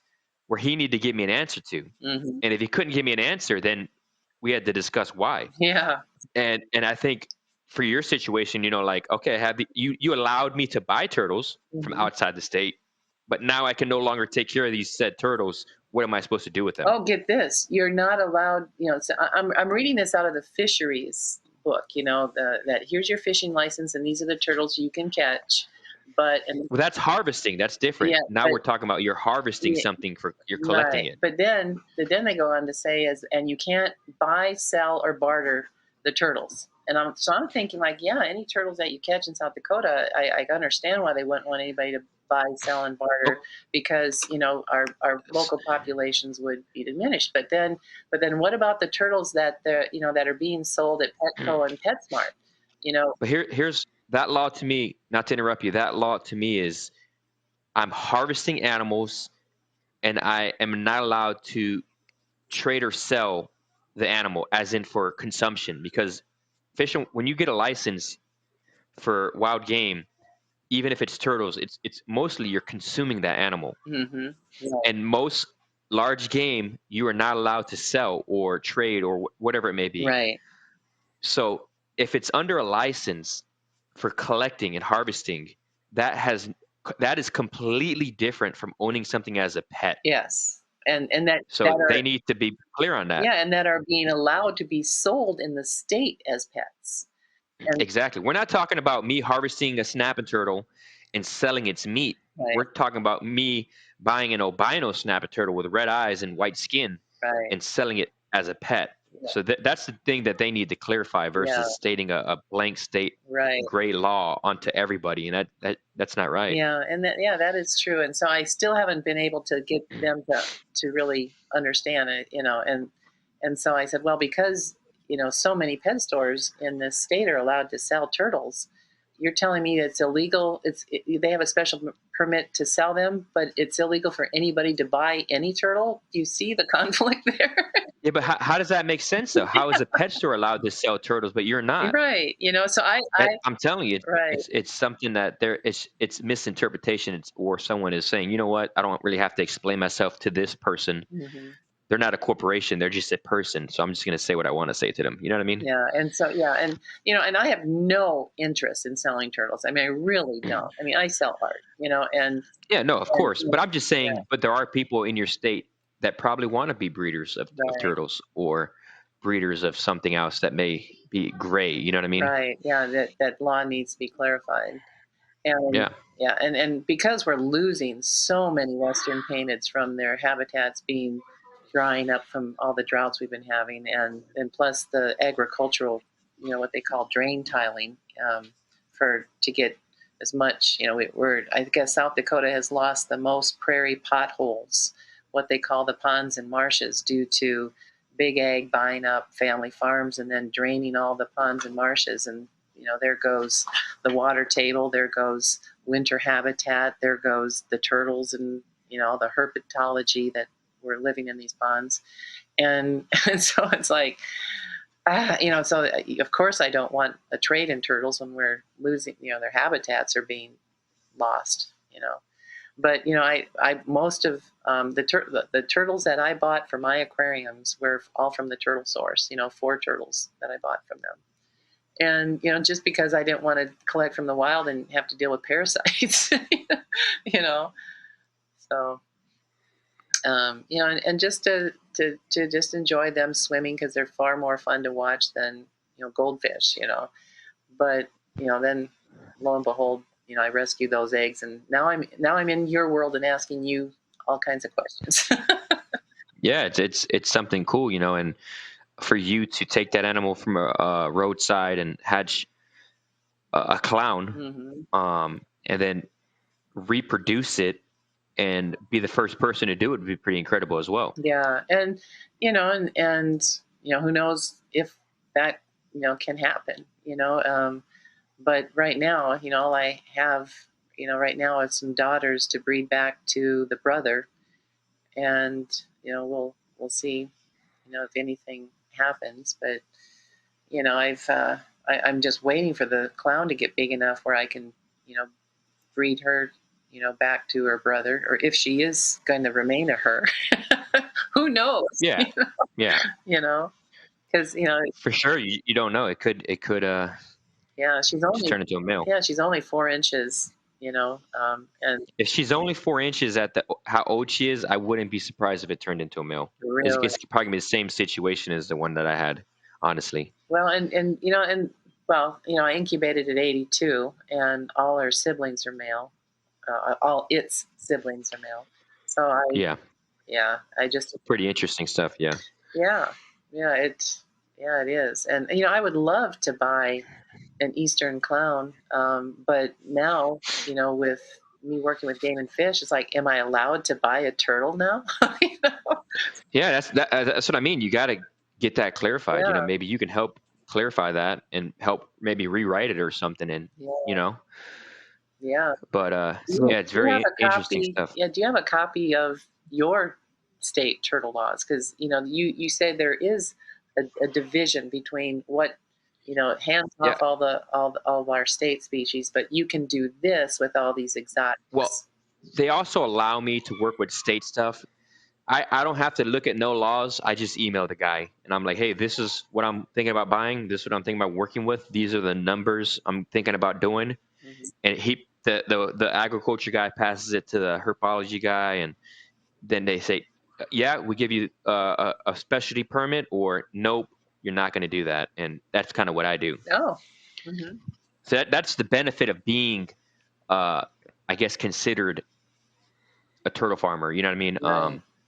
That I have inside email, just direct contact, and they may give me that special permit. You know what I mean? So now, you're the first turtle breeder of North Yep, I am the Carolina. first Um, turtle. I'm not the first turtle breeder in North Carolina, but I am officially North Carolina's first turtle farmer. okay, so then, how many turtle farmers now that you've started that trend?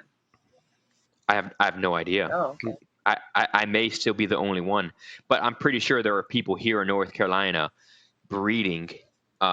They're just not doing it with the state. And my right. thing is like I told you from the beginning, I'm not willing to risk my freedom Right. over a turtle. Yeah. So I would rather just go through the state, and let them dictate to me what I can do and what I can't do, Mhm. And it seems like your versus trying state's to. pretty cool. Yeah, they're pretty cool on with it, and you and what you're doing right now anyway. So Red Ear Sliders actually two or 3 years ago was put on a restricted species list. Mhm. But since I did it with the state and I've been keeping the state in tuned, they grandfathered me in, and I can have as many Red Ear Sliders as I want. Hmm. But someone new to North Carolina, it's restricted. You cannot have. Maybe if you apply, I don't even know if people can apply for a restricted species permit. You know what I mean? I don't know how that works. Mhm. But I know it's considered an invasive species, and they don't want them here. You Yeah. know? Well, and yeah. my friends are photographers, and so is Joel's dad. And Joel is he has his photography and galleries, and so we're always out there photographing things. So we like, oh, geez, there's a red ear slider in Canyon Lake, and oh, there's another one in the pond at the information center outside of Hill City. And oh, look, there's a yellow bellied slider right there in the Game Fish and Parks, campus. Who let that, So they have an Yeah. invasive species right there in the Game Fish and Parks campus pond. And it's like, so, my agreement with them is, to try and trap as many endangered species, or excuse me, invasive species. See, that's the thing with my state that kind of bothers me. I'm not gonna lie, is I try to volunteer my time to help them with stuff like that, Mm-hmm. and they just don't want nothing to do with it. They're like, "Look, you stay to your turtle farming, and we'll stay to doing stuff like that." Because I've seen ponds here just fishing or hunting, and there's hundreds of red ear sliders, and I'm like, if it's an invasive species and if it's a threat to the habitat, Mm-hmm. shouldn't we be removing these animals? And they say they do when they do, but it must not be that much of a threat if I'm telling you I know a pond with 50 red ear sliders and you're just kind of like, we'll get to it when we get to it. You know what I mean? Yeah. Yeah. Yeah, well, they that's what I like about our Game and Fish. They said, "Oh, you're doing this on volunteer," and I said, "Hey, I'm retired.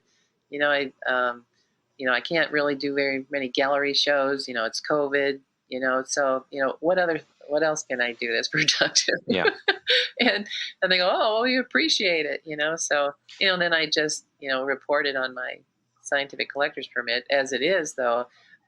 Yeah. I haven't caught any of the invasives. I haven't purchased the basking traps that I want to purchase, but maybe if I just entered a bid today on another monumental bronze, and if I get that, I go, oh, I'll buy several basking traps, go out to the lake, and see what I can come up with, and I know where to put them, where I'd seen these animals, Yeah. the sliders, and and I can sit there and paint while I'm waiting for the turtles to be caught. you know, Hit two birds with one stone. But yeah. So I have been on your Instagram. How are you keeping your turtles? I really like you're keeping outdoors, which is something Uh-huh. I have no experience in doing. What's that setup? How big is that pond that you have, and like what's your setup like? Uh, I it's been a while, but I believe it's an 8 foot long by 4 foot wide, or maybe 5 foot wide. It's been a while since I built them, and it's a 300-gallon Rubbermaid, and then I have the bottom layer of the sand. This just took years to figure out, with just some turtles being picky laying in sand, or the sand may be too hot, or the sand is not too moist. I put topsoil and then a play sand on top. Okay. And then what I do is I run the filters year round. I don't run the filters for filtering the water. I run the filters to create a bio system, but also keep the water aerated.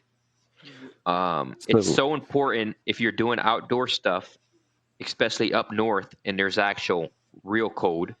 Your water needs to be aerated Yeah. yep. so the turtles can survive during the wintertime. I have some turtles that I won't see them for 6 months. Wow. They're just underwater, and when they wake up, they're completely covered in algae. Even their eyeballs have algae. Hmm. Their inside of their mouth has algae. Oh, my. It's growing out of their butt. They're just on that bottom for 6 months. Wow. I have some turtles. It'll be 32 degrees one day, and then the next day in the 50s, and that turtle's basking. Wow. Yeah, they're just, each turtle does its own thing. It doesn't matter if it's a red or slider or painted turtle. It's not a species thing. It's a turtle thing. And yeah, so I keep the water very aerated. And during the summertime, when I start feeding, I do about 15 to 20-minute purges. I have an overflow system. Mhm. I purge from the bottom, Mhm. and I do that about every 3 days. Wow. So my water bill is ginormous, but it's something that has to be done. I am a big believer in the water changes. The algae, I believe the algae gives them that privacy. It gives them that bedroom. It gives them that cover. security. Yeah. Yeah. And that's what, like I said, I've had turtles, people had them for 3 or 4 years, not bred. They come in that green water. I tell you what, they're breeding, they're laying eggs, Interesting. they're doing wonderful, they're growing. They just feel like you're saying with your snakes, you know, you can have some snakes in a clear tank, but most snakes, they need that den-like habitat That where hide. hide. Yeah. And one of your issues you said is one of your snakes wasn't feeding well. Okay. When I had ball pythons, I had a lot of snakes that were picky eaters. Once I introduced a hide, they're already in a hide because they're in a rack system. Yep. But once I introduced another hide, for whatever reason, that feeding response just turned on. Okay. And all my snakes had hides within hides. You know what I mean? Like I said, the rack system is a hide, but I'd put another a hide where they can fit and coil up, and it'd be like tight but enough room. You know what I mean? Yep. And then that would just turn on a feeding response. And I believe the same thing with the turtles. Mhm. You give them something as natural as possible, Mhm. they're going to want to breed. They're going to want to reproduce because this is nice. This is, hey man, we're free here. We're not in a fish tank no more. We are in a real pond. You know what I mean? Yeah. Are you using like a aquarium filter, or are you just using like bio I rocks use and that sort of stuff in bio that? rocks. That's Okay. it. I use lava rock, and it's mainly to create an area where that good bacteria is Yeah. accumulating. I used to build ponds for a living, so Yeah, yeah. and dude, I'm telling you, like, I can look at my pond and be like, this pond needs major water changes every couple of days, a lot. And I can look at other ponds and be like, this pond is perfect, just on how green the water is. Because obviously ammonia is going to kill algae. Oh, yeah. So if it's a deep bloom and you're looking at that water and that water is blooming in front of you, you can just see the swirls of deep green. This water is perfect. And you can even test it, and the pH is high. But then you'll see a pond browning up or yellowing or clearing, and you know that ammonia is skyrocketing for whatever reason. Maybe overfeeding, or they're not eating enough, or you're not scooping extra food, or they're just defecating a lot.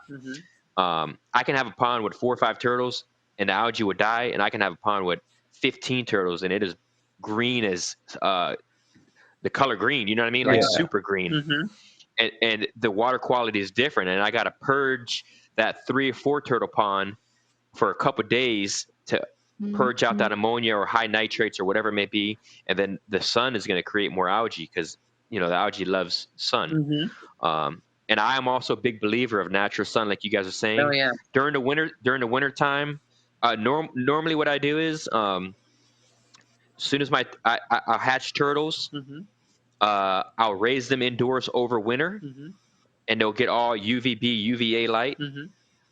And then immediately, soon as it's maybe April, maybe end of March, middle of April, soon as the weather is clear, Right.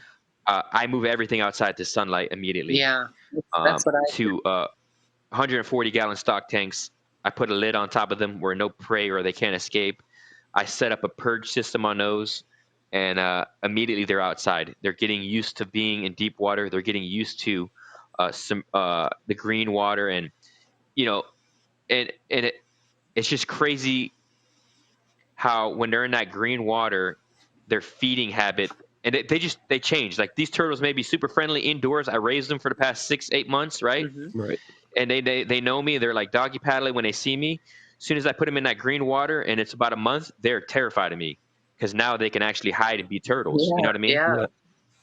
And it's like all you see is little heads poking up and like they don't want nothing to do with me.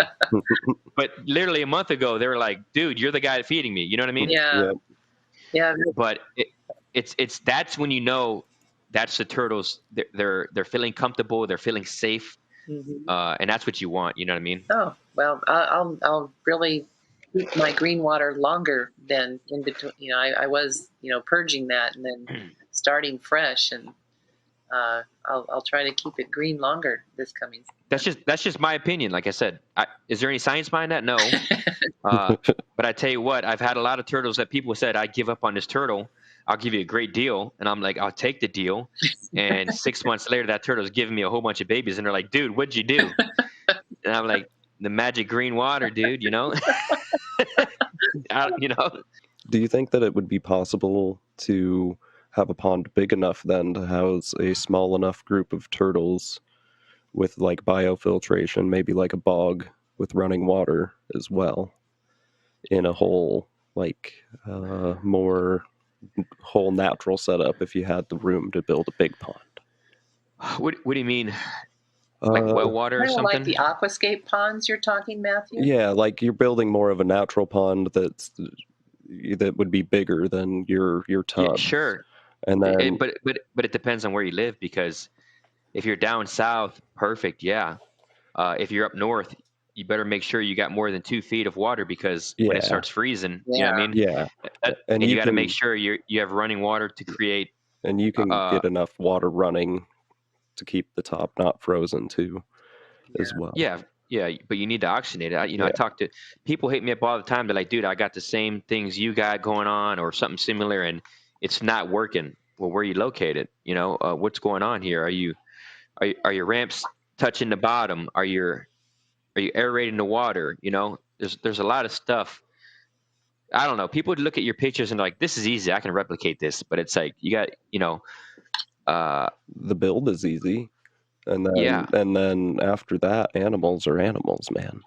yeah, exactly. So But like down south, do you need to aerate your water? I don't think so. Not as much.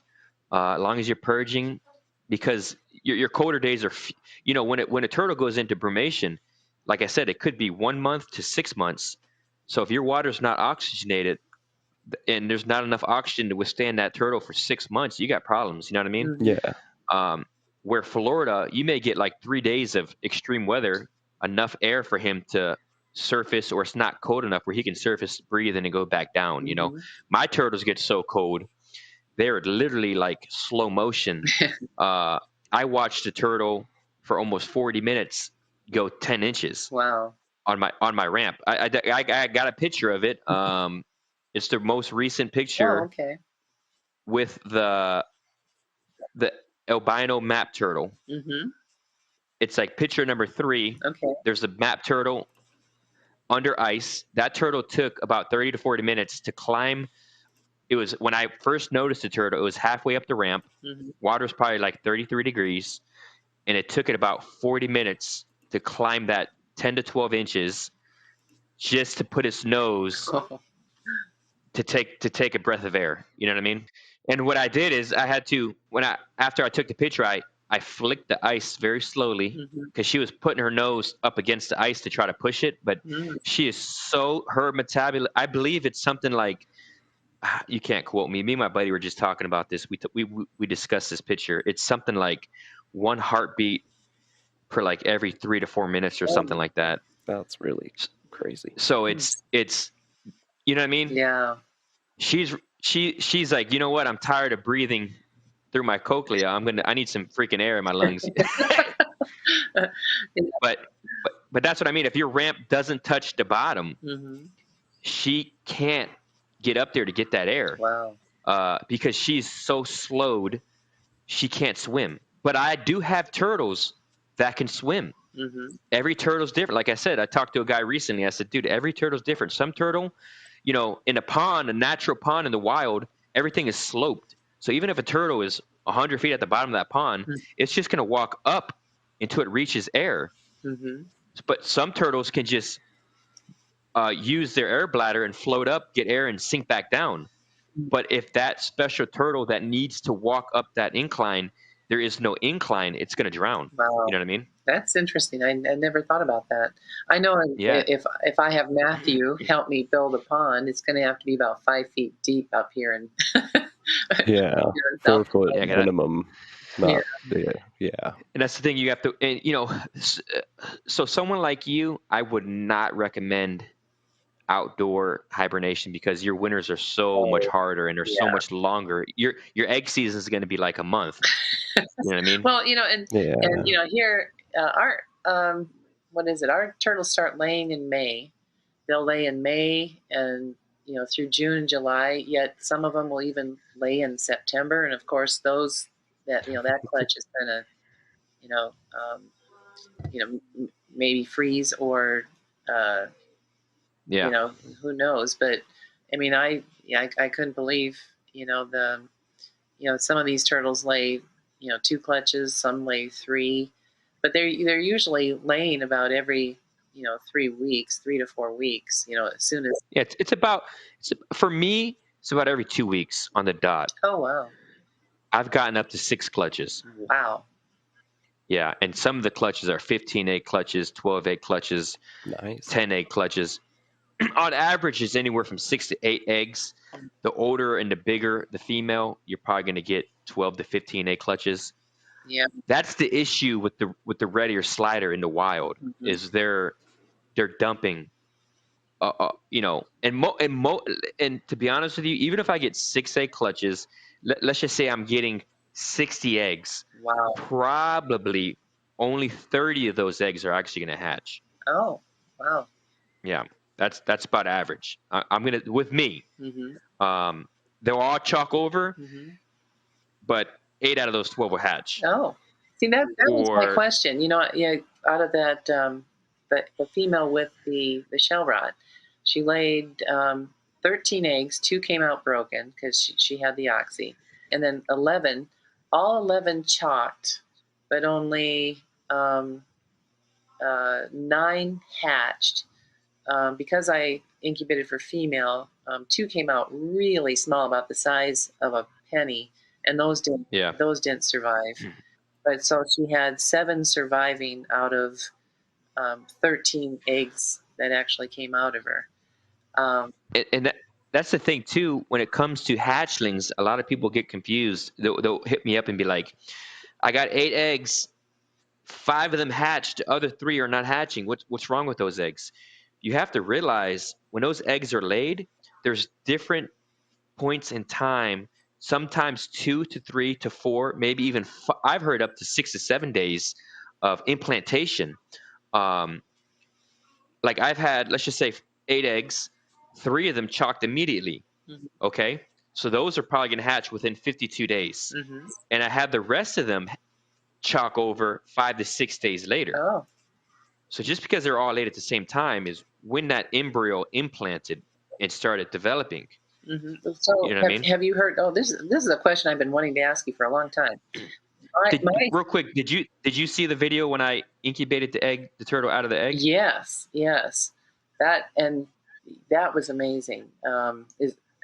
Where Matthew, a turtle egg was cracked, and he had the embryo and the yolk between these 2 cellophane pieces. I see it. I'm right there, actually. Yeah, and actually incubated that egg outside of its eggshell, and it's like, wow, that was so fun to watch.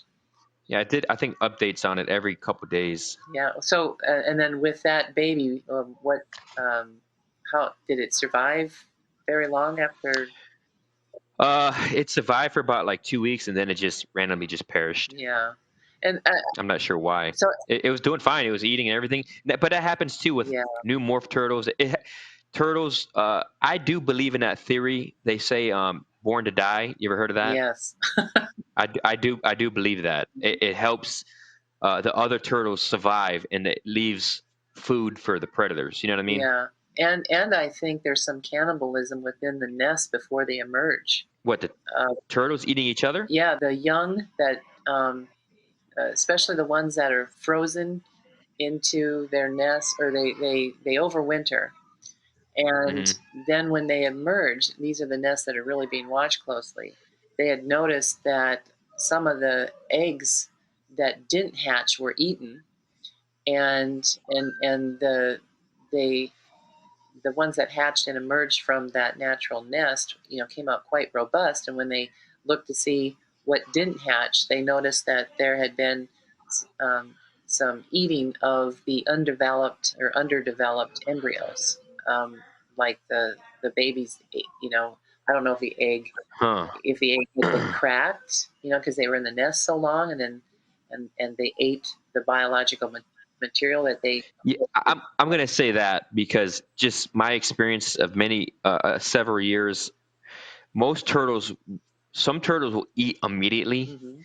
Most turtles won't eat religiously until about like 2 weeks after Right. they hit the water. It takes time for them to start eating, and most aquatic turtles have to be in water to eat. Yes. And So I don't see them eating egg. yeah, that's why the eggs are so fluid. Were they able to swallow that because it was so, a fluid egg, kind of thing, is Yeah, what I wonder. But and yeah. I don't know. Like I know for a fact aquatic turtles find food using their mouth. Mhm. They taste the water. Yes. Because I've many experiments where I've had turtles that were completely albino turtles, and their vision was impaired slightly or whatever it may be, and you would see them in the bottom of the pond just moving their head back and forth, and then go right to a piece of fish and just eat it. Wow. Um, I've had turtles with missing eyes do the same thing, completely have no eye or no eyes at all, and just find food using their mouth only. Um, it's the same thing. My box turtle had very poor vision, but I'd set food in there, crushed bananas, crushed whatever it may, and immediately he comes out of the burrow. He puts his head up, comes out of that burrow, and he beelines Yep. to where the food should be, and he's just putting his head and his mouth back and forth, Yep. just tasting, and then he's biting, and then he finds the food. Yep. Um, That's what mine that's wanted. why, yeah, that's why I had to hand feed because I wanted him to get as much food as he could. But yeah, I don't know. I think they got to be in the water to really consume something, and really, I don't think they use their nose like a mammal would to find an egg, to open it, to eat it. You know what I mean? Right. Yeah. I think it's more mouth. They're tasting. Yep. So how much do your kids, are they really into turtles, or they found it, getting old? At this point, it's kind of getting old, Mhm. and to a point where I'm like, all right, you can look at these turtles, but don't touch these. You know, Yeah. you know what I mean? And it's after saying that so many times, like, like get away from that. Like, because there's certain turtles that are very, like I've said, they've just taken so many years of my life. Mhm. I'm trying to just breed it and make things happen, Yeah. and they don't want nobody looking at them. Yeah. The longer you're staring at them, they're like, I'm not doing anything now. You're done for another season. Yeah. Maybe next year. I was surprised that that mine locked up. The clown's brother, and It happens, yeah. Of that course, absolutely in the happens. aquarium. And it's like I was thinking that I'd get them cooled down and get them used to each other. Then by the time I could put them outdoors in the pond that I had all set up, the one that has the egg laying dirt area, and lo and behold, they locked at 50 degrees tank temp, and it's like, oh, okay, wow. Well, Yeah. and then of course I that's the only I have three males, another Western painted and a rescue painted, and then a Midland that I bought from the Turtle Source. And I don't have them breed with anything. The only stud turtle that I have is this clown, because I don't want to produce a bunch of young, because I'd either just have to give them away. Yeah. I'm only producing to find out what if this clown line can be proven. So I'm not sure if you kind of mentioned, were you thinking about making a hybrid? Oh, yeah. because there are a lot of what they call the intergrades, where each of the painted turtle subspecies comes in contact with another painted turtle. Yeah.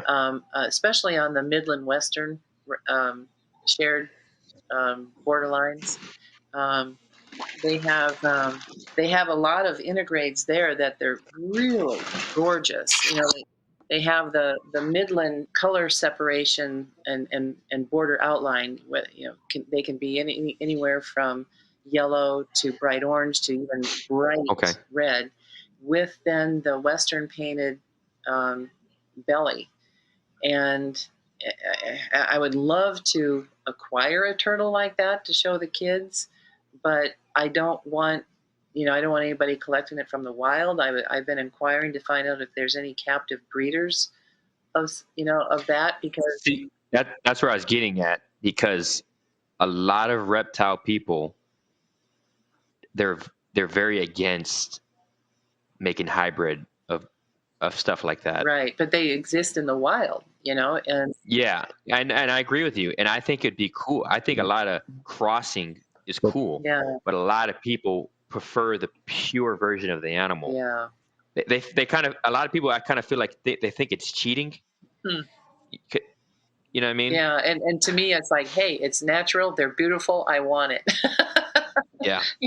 But I don't want anybody collecting from the wild, and so I've been trying to find a breeder that has that, and I guess because it's not morphy enough, or but to me, they're just gorgeous, and and plus, the kids, I think, would just love to see, the different color variations. Yeah. Do you see any like locality turtle breeders in that sense? Like, I know king snakes have a lot of locality people who specialize in just this county alone.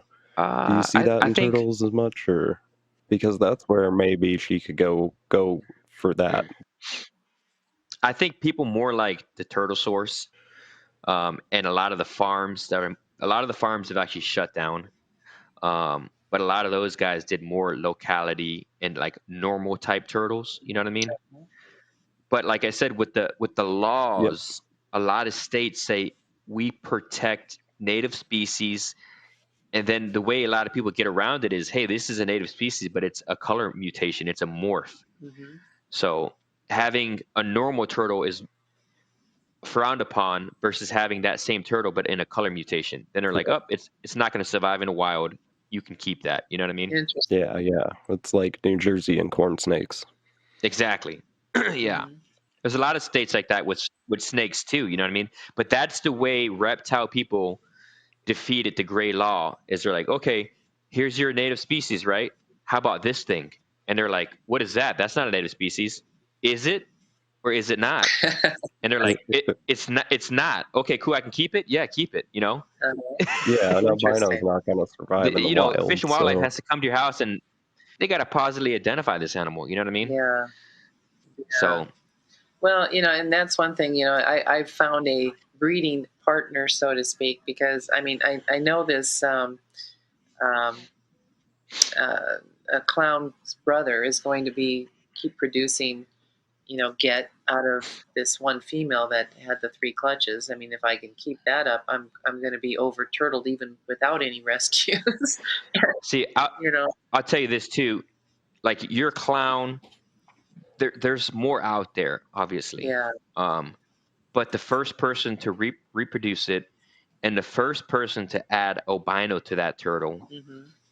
you're probably looking at a $25,000 turtle. Yeah, well, that's what I was offered for that. And then one contacted me saying he had a client in overseas that was willing to go 50. I go, 50 grand? And I go, are you for real? I don't know. I still don't know if that guy was for real. and that's the issue your listeners needed to understand is 50 grand worth 10 years in prison? Exactly. Right. Because that customer could be Fish and Wildlife. Right. And that's just it. And people get greedy, man, and it's like, it's not worth it, well, dude. Yeah, I cannot sell a turtle, and so it's like, I might as well just keep them and and enjoy my scientific and curiosity. And real quick, I want to stress this. You can't say I sold this turtle to this guy and I didn't know he was gonna. Let's just say a turtle's illegal to export, Mm-hmm. and you sell it to a buyer in the States and he exports it. Right. You cannot say I didn't know this guy was going to export it, because then they're going to hit you with conspiracy tag. Oh my. Then it's conspiracy. Mm-hmm. I'm telling you, these laws are the way they are, so they can reword and rewrite it in your in your defense case or Yeah. your prosecution case. You know what I mean? Right. People listening now. It's not worth it. Yeah. It No, is not worth it. it. I'm telling you right now, you don't want to be that next guy on MSNBC, CNN, uh, news article, turtle smuggling ring, Right. and you're spending time in prison for a freaking turtle or a lizard, or it's just not worth it, man. Yeah, really. Yeah. It's And, not. It's not. and then the whole thing of wanting to create a line so I can go down in history. I've created one of the world's largest bronze assemblies of all original figures sculpted without taking parts of a mold and creating some of them. It's like I sculpted all 17 of those figures individually. And Yeah. and that's and yeah, I mean, I don't need to make a name breeding turtles. Well, but you will, and it's still be cool, because in the community of this is why it's cool, because this community is not just stateside; it's in China too. Yeah. It's in Taiwan, it's in Japan, it's in Indonesia. So when you have people from all over the world saying, I want "I your want," turtle. no, I own, or I want the Peggy Line Clown Western Painted Turtle. That's pretty cool. Oh, okay. You know what I'm trying to say? Yeah, I get what you're saying. That's a pretty good feat. You got people from another culture, another part of the world saying they own or they want your line of turtle Mm-hmm. that you took 7 to 8 years to produce. Yeah. You know what I mean? Well, People to people, it's a big deal. yeah. Well, Because a lot of people in this community were quiet, were shy, were very visual people, and to have someone say, I want the Mike line or I want the Matthew line, this and this, it makes you feel special, and you should feel special because you put a lot of work into that animal. You know what I mean? Yeah. well, and I'd have to, the Black Hills extends over into Wyoming. I'd have to check into Wyoming's laws to see if building a log cabin over on the Wyoming side of the border is worth whatever I produce or whatever. Yeah. We're not that You just far gotta- from Wyoming. Yeah. So yeah. But it's very interesting stuff. Like I said, you can make decent money if you know what you're doing. But if you don't enjoy it, Yeah. and that money dries up, and you got 100 turtles, what are you gonna do? Yeah, You know what I mean? yeah, and I don't have the desire to have more turtle setups than I already have. I mean, Joe and I just, our life is outdoors and getting away from the property and going. Yeah, of course, having fun. You got to enjoy your Yeah, I life. mean, Yeah. we're surrounded by state and national parks here in the Black Hills. I mean, most of the Black Hills is public lands, and Yeah. and so we are, as wildlife artists, that is our life, and so I don't want to be a slave to water changes. No, you're right, but But to you and I, because I've had this discussion with peers, and I'm like, dude, I don't want to do that no more because I feel like a slave to water changes. And they're like, this is what I do for a living. This is just my job. So I'm either going to be a slave to water changes or be a slave to serving someone at a restaurant or serving someone at a company. Yeah. You know what I yeah, mean? pounding in nails. So yeah, so this guy, let's just say someone makes 50 or 60,000 a year on turtles doing water changes. You got to respect that. You know what I mean? Like Oh yeah, that he's a slave to the water change, but this is what he does for a living that supports his house and family. And he doesn't have to leave his house. He can spend more time with his family. You know, Yeah. you know what I Are mean? you full time? It's the same thing with then? yeah. Well, I, and I agree. In no way was I demeaning people who were enjoying the hobby to the point where making it for. no, I understand. I Um, just was making that yeah, point. it's Yeah. just like I've been I, cursed to be an artist. People like, oh, you've got such a God-given gift as an artist. I'm like, yeah. it's kind of a curse because if you don't have the money to produce the art you want to produce, you feel like you're torn inside. With bronze is Yeah. expensive.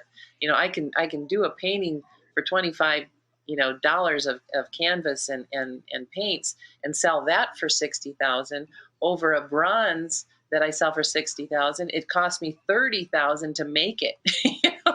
Yeah, Yeah. Yeah. so it's like I think I need to go back to painting, because right now, Yeah. making bronze is I can't afford to make them to get them to the galleries. Well, in that respect, I see what you're going through with, when you go into the turtles to that level, you've got some of the cost inhibiting restrictions. Well, of course, Yeah, yeah. It's the same thing with your 30,000 in bronze or whatever you may need in your materials. yeah. A guy like me, this is just me. I'm not even a big guy.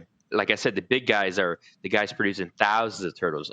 I've spoken to some of those guys, and they're saying their feed bill, weekly, monthly, was multiple thousands of Wow, dollars just to feed. Just to feed. wow. Me, I'm spending probably $200 to $300 extra in electricity. Probably spending $100 to $150 extra in water.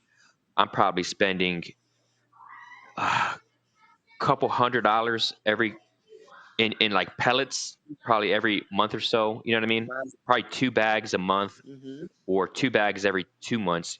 Something like that. But some of these guys go through an entire pallet a week. Oh, man. Um, Is that like yeah, is that like dark hammock turtles? yeah. Like dark hammock turtles. That guy probably goes through a pallet or two a week. Wow. He's feeding multiple thousands of turtles. You know what I mean? Are So you full-time turtle breeding then, Mike? I do breed full time, but I'm also blessed to do that full time because I am retired. Okay. I was medically retired from the military. Um, so I suffered some combat injuries and I was able to retire. And this is that was one of the reasons why I got like taking us back. One of the reasons why I got into the turtles so hard was Mhm. to fill that void of just time, Yeah. And and kind of like just thank you for your make my service.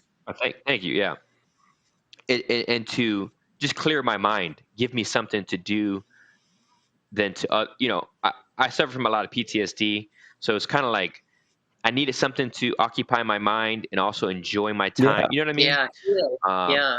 and the turtles really did that. Watching them swim, building these enclosures, it just kept me so busy. Mhm. Hatching eggs, raising the turtles, um, and like I said, I kind of got too deep, too quick, and I had to like really dial myself back and be like, what do you really want to work on?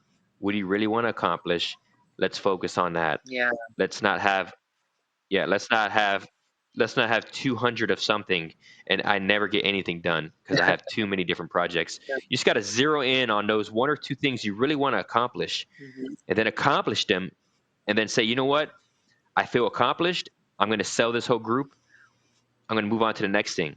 Or I'm going to take this group and cross it into this or work with that. You know what I mean? Yeah. Yeah. I did that last year.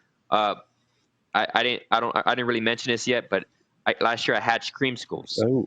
Um, my group was the second group to ever create cream schools. The original guy was Clive Logan. Mhm. He sold the group, and it still produces. But creating an entire new group, I was the second person ever to recreate the cream school from its own recreation. Yeah. You know what I'm Yeah. saying? And that the creamsicle.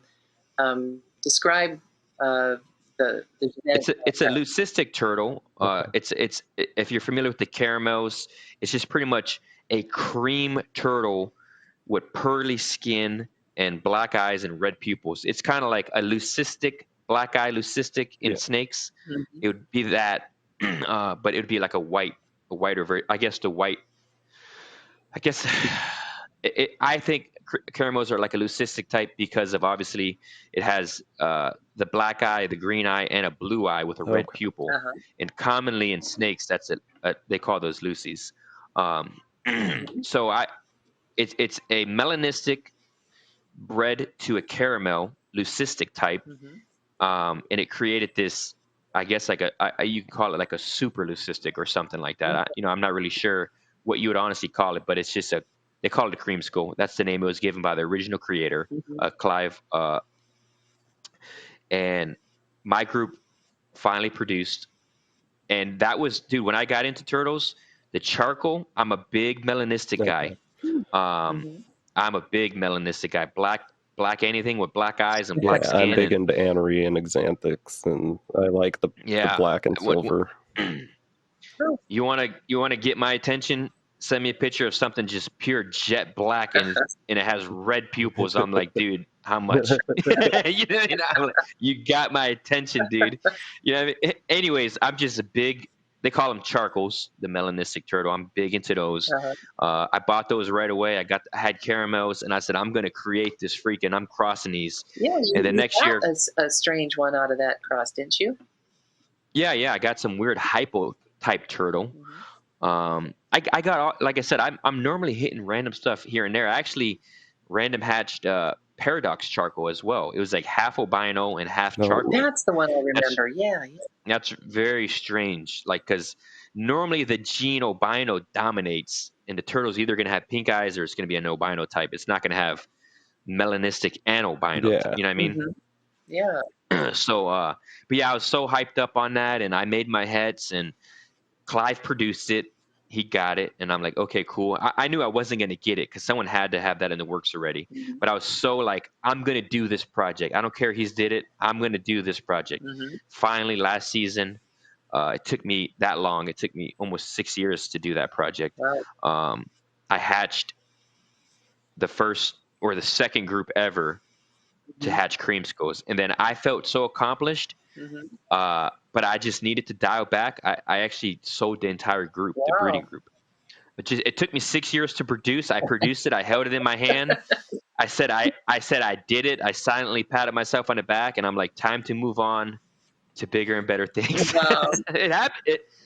No one offered. I feel like I'm going to do that with my ball Yeah, pythons. I feel like that's what's going to happen. I want to produce them. But do it, man. Do it. Get that sense of like, I did this. I didn't quit. You know what I mean? I could have quit. 6 years, man. I could have been like, you know what? Someone's going to beat me to this. I'm just going to quit. I didn't. I stuck with it. I did it. And I said, you know what? Do I really need this? And where am I going to go with this? Nowhere. This is the end of the line for Creamskull. The Creamskull is the end morph.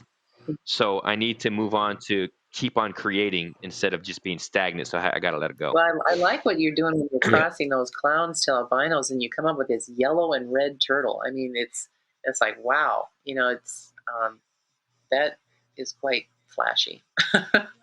Yeah, the albino clown was first created by Mitch Mac Morphs, good friend of mine, mentor, great guy. If you have anyone on the podcast, Mac Morphs needs to be on the podcast. That right there is the albino Eastern painted turtle. He's just a regular albino Eastern. Oh. He's not crossed with anything. Oh. Now, when I cross clown into that, that turtle is going to be incredible. It's going to be. It's probably gonna be the best turtle on this planet. Wow. Yeah. Yeah. So that picture to your right there is the hypo box turtle. You can see the shell with the oranges, and you really got to know what you got to have an eye for it to look at something and be like, this is gonna be insane. You know what I mean? Yeah. And you got to know. Yeah, there's some experience there that I do not. Yeah, but the albino Eastern mixed with the clown. Oh. Right there, that's a clown Eastern. Yeah, that. So when I breed that, and now imagine, okay, so when you have albino, the other thing about breeding turtles is you have to understand, you have to try to envision in your mind what that gene is going to do to that animal. Yeah. And obviously those oranges may stay orange or they may turn red with albino. So all those swirls could be brighter orange with yellow shell, like all that green on the shell. It's most likely going to turn yellow. Wow. And then the oranges are going to either stay orange or turn red. Wow. So you got to think of a turtle with those swirls, but an albino type turtle. Yeah. And then those patterns on his head Mhm. are probably going to be orange or red as well, Wow. or yellow. So imagine a albino type head, red eyes, and all those patterns are going to be either orange, red, or yellow. Mm-hmm. Yeah, I can't wait till I think had seen something like that from Cressimis.com in Germany, having something like that. But then Well, I'm not sure of exactly what his cross is. Oh, that's your yeah, box. That's your box turtle that's my habitat. that's my Bactria habitat. That's right. Yeah, nice. So Well, wow. I could talk to you for hours, yeah, we could talk. We could talk forever. but This thing is super cute. Yeah. that is it is. Yeah, the having a box turtle, the Western box turtle assurance colony sounds exciting, but I have to get back into my art a little bit more, and then assess, do I have the time to be able to do that? Yeah, that's what your listeners need to understand is that's a cream scope. If you go back down more, a little more, right there, those two in the hand, Oh, left and right there. yeah. Yep. The one with the slight marking on his back is called they call them dreamsicles. It's a caramel Hmm. with a little bit of pattern, and the other one next to it is a creamsicle. It's a complete cream shell, red eye, red pupil, pinkish skin. Hmm. So Interesting. Nice. Wow. What do you do for your box turtles? Is it just like turtle table style? How big is this box? I think it's a 6x6. Okay. Or could be a little bit bigger. Like I said, I'm not really sure on dimensions. I have to go out there and measure it for you. Yeah. But I do No, you're let's just say good. 6x6. I put a lip on it so because box turtles can climb, Yeah. and I give them about a foot of substrate so they can burrow down. I learned that the hard way. My first season, I only had about 6 inches, Mhm. and one of them couldn't burrow down completely and stay insulated. And he got a respiratory infection. His eyes were all messed up. His ears were messed up. Luckily, I noticed for a couple of days it was snowing, and I saw the back of his shell, and I'm like, that's not good. Mhm. I dug him up, and he was all jacked up, and took him to the vet. That's another thing too. If you're in doubt, take it to the vet. Yeah. Don't try to do home remedies. Yeah. Just if you have an investment, take it to the vet, get it medicine. Yeah. But anyway, so now I learned from that lesson. Now I keep a minimum of a foot or more of substrate so they can burrow down and stay insulated throughout the winter. Now so it's a foot of soil above the standard soil level, or do you dig down? Yes, Okay. yes, above the soil.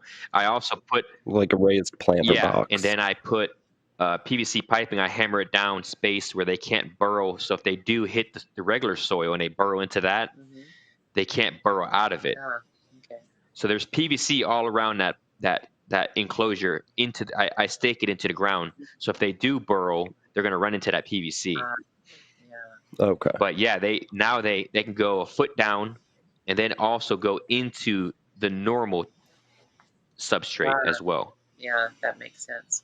Yeah, both of my box turtle rescues are too compromised to expect them to be able to do it. And I just don't, most of the box turtles around here, they use prairie dog towns to get deep enough for our winter. And so, Yeah, unless I borrow a prairie dog or know how to dig a 4-foot tunnel that won't collapse. that turtle right there on the right, that black one, Uh-huh. that is a melanistic type Mississippi map Oh, that was hatched from a farm.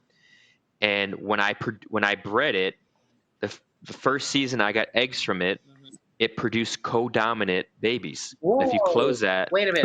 if you right there, that's the babies that hatched out There it is. right there. You could tell Oh, it's wow. that's a Mississippi map. Obviously, that does not look like a Mississippi map. Right. Zero head pattern, zero shell pattern. It's chocolate in color. Uh-huh. It's a codominant. Now, if you close that and you go to the right, and you click that picture, 50% of that clutch, there was 8 eggs. I did a split clutch. I did 4 males and 4 females. Uh-huh. And if you see bottom right, it's a replica of the mother, but it has an ear. Mm-hmm. And the one above it is also a replica of the mother, but slightly greener. Mm-hmm. And the 2 behind it represent a Mississippi map. Okay. So 50% of the clutch was co-dominant. Wow. And so, And then the second clutch, the same sister clutch, was this very same thing. I had 2 females, chocolate maps. We called them chocolate maps. Mhm. And there's 2 other females that were just normal type Mississippis. but are the males? Did you get any males chocolate, or is this? Yeah, those are the males right there I Okay. got. So, And then that first picture I showed you, that was a female with no ear at all. yeah, interesting. So it's acting as a dominant gene rather than only dominant. Yeah, I would say co-dominant because half of them are green. If it was a full dominant, then everything would be a replica of the mother. Okay, that's interesting. Yeah. Wow. And that was just based on luck. I had no idea. I was just hoping to make some hets and then someday prove it out. And first season I bred it, I made Yeah, visuals. that's Yeah. How many co-dominant genes are there in turtles? It seems to be very few, by the way. Yeah, you guys are stateside talking. there's about like maybe 2 or 3. And overseas I've heard there's up to like 6 to 7. Oh, So that's interesting. that's nothing. yeah, not much. Like turtle, like I said, when I said earlier 2016, 2018, it was kind of like the awakening. A lot of people started crossing, and a lot of people, if you click that Eastern painted turtle right there with the ugly shell, Mm-hmm. that I bought that turtle to breed with my albino, right? Uh-huh. And she was an indoor fish tank turtle. And one season of being outside, if you scroll right, you see what happened to her. Oh, wow. Nice. That's just one season of being outside. Yeah, yeah. I That's always awesome. put mine outside so that they shed really good. They're colored. Look at the colors on that. Yeah, she's fantastic. The guy I got it from was like, I've never seen her look like that ever. It's a different turtle. Yeah. And I do have a lot of turtles that I put outside from other breeders. Their morph, their creation, and they've only had that turtle indoors, and then when they go outdoors, they turn to a different turtle. Yeah. They transform. I put my clown outside when I'm home, for the day, but I always bring it in at night. I mean, I'm just, really watching over that one. But she Yeah. gets all the, the sunshine that the others do. She just doesn't stay outside during the night. But yeah. You run 2 separate incubators. Yes, then. I do. So I'll have to ask for permission to buy a Eastern clown from you. That's the male het hypo box turtle breeding his mother. He's flipped upside down because when they lock, they flip backwards, Mm-hmm. and she'll just drag him around. Yeah, I saw you had more pictures like that up Yeah, here. it's just That must be happening recently. yeah, it's just really exciting when you see it finally coming together. And I like to document all my breedings, so when I do hatch it, I can say, because people try to be sneaky about things. Mm-hmm. Yeah, like see that picture right there? It warmed up. I went out there to just check on everybody. They're breeding, and then they burrow back down again. Right there to your left. Yeah. See, I think that picture was taken in October 9th. Okay. It was probably 40 or 50 degrees out. Mm-hmm. And they woke up for a little bit. He got some action, and they burrow back down. Yeah, I noticed that that Crayer, the clown's brother, he was, they were locking up in end of September, beginning of October. When the water's cooled. I also run cameras. Not to interrupt you. He's clicking a picture. I run cameras on all my setups, so I can kind of identify who's laying, where they're laying, when they're laying. If any turtles are floating or sick or overly basking, when it goes from warm to cold or cold to warm, I like to just throughout the day check my camera to make sure there's no turtle that is just sitting on the ramp, maybe not feeling well. Mm-hmm. I can go out there and capture it right away. I know if the power goes out, and my filters ain't coming back on, or if a filter is clogged and the filters are not running. Mm-hmm. It just gives me a better insight on each of my ponds. Mm-hmm. So right there, you can see that's December 31st, I believe. Wow. It literally just got done we had a cold front. It was literally like -5 for a couple days, and 2 days later it's 50 degrees and turtles are basking. That's the albino eastern painted turtle and 2 of his females basking. So how many of these Oh. tank setups do you have outdoors? Good question. I have 8. 8. Wow. Yes. And each one is a separate breeding group type. Yes. Mhm. And you can see that pond right there. If you close that picture and you go straight down, that was literally 2 days after. Right there, it says right there, December 25th. So 6 days earlier, the ponds are frozen, Wow. and then 6 days later, they're out basking. Wow. Yeah. So That's it's pretty cool, crazy. man. yeah. It is. Well, get an education every time I talk to you, Mike. Yeah, I I've learned a lot too. learn from a lot of people as well. You know, you got to have an open mind, and you got to be able to take corrective criticism from people that have been doing it for a long time. That's another issue I'm going to say real quick is if you ask for advice and someone gives you advice, take the advice and try to put it into your colony or your setup or how you do things. And if it doesn't work, take what you learned and go from there. Yeah. But don't ask someone and take their time by them giving you input and then not take any of that input. And then a month later, contact them and be like, I'm having this issue you already told me about. How do I fix it? You know what I mean? Oh man. That's a quick way to stop getting input. Yeah, exactly. Yeah. So what I'm trying to say is don't be afraid to take information from someone and learn from it. Mm-hmm. And if it doesn't work for you, it doesn't work for you. Yeah. But just constantly learn and ask questions. But a lot of people ask me, and the reason why I'm bringing this up is because a lot of people ask me, like, oh, I try to contact these breeders and ask them all these questions, and they never respond to me. Mm-hmm. It's because of many, many years of stuff like that. Like, people are trying to help other people, and they just disregard you, Mm-hmm. and, Yeah. and their stuff dies, and they contact you saying, man, all my stuff died. Well, I already told you how to avoid that, and you didn't listen. You know what I mean? Yeah. And it's like, people just got to be more receptive to criticism and receptive to taking in information and using that, you know? Yes. Yeah. And I'm one of those that, I admit I'm a hobbyist and there's so much I need to learn. And so, I've applied, like from you, Mike, instead of just having the warm lamp with a UVB bulb, I bought the Power Suns that put out the UVA. And then I went into studying what the UVA does to, any biological system, and it widens the blood vessels, allowing for more nutrient transport and circulation. So, of course, once I applied the lamp that you recommended, my turtles were shedding properly. So they don't just need the UVB, and I don't think that is preached enough where people buy turtles. Yeah. They need the UVA UVB combo. What they need is the sun. Yes. But our best option is the Power Sun. Right. And I don't represent Power Sun. A couple times I said, hey, if I do some videos for you, will you hook me up on a free bulb? You know what I mean? Right. Yeah. But I truly push their product because it is the best product. Yep. And it's going to keep your animal healthier. It's putting out heat. Yep. It's putting out UVA. It's putting out UVB. Mm-hmm. It's 3 things in one. Yep. It's a little more pricier, but I'm telling you, it freaking works, Oh, yeah. man. Yeah. And it's like, for me to not put that out to hobbyists to say this is the best product on the market, like, it's, you know what I mean? It's just, it'd be horrible. Yep. That was one advice of yours I grabbed and I applied.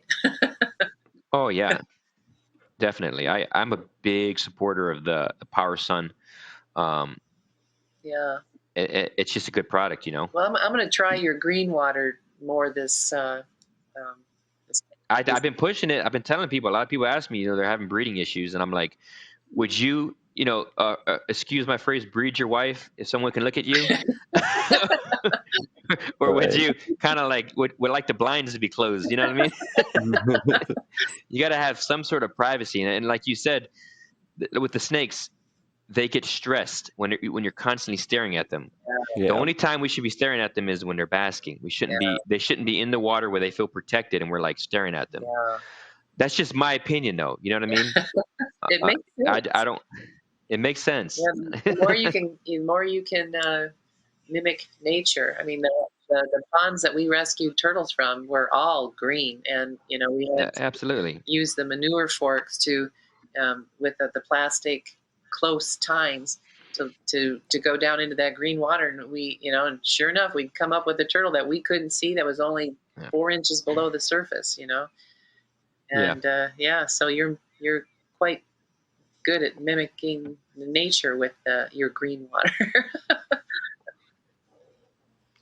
Well, Mike, if you could keep anything, regardless of laws, anything, size, space, didn't matter, what would you keep? Extinct, not extinct? Oh If man, you that's could a keep tough one. this. I'm just.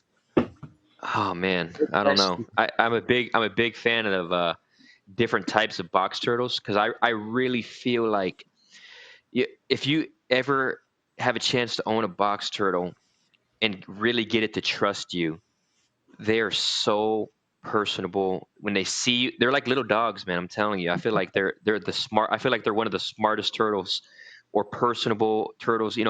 That's just my opinion because I've only worked with box turtles. People are gonna say, oh, uh, cherry heads or Galapagos or whatever are the same way, but just for whatever reason, the box turtle is got to be one of my favorite. Just because you can scratch their chin, they'll eat out of your hand. You can like interact with them more, Yeah. And they're just they're so fun. I really enjoy their personalities.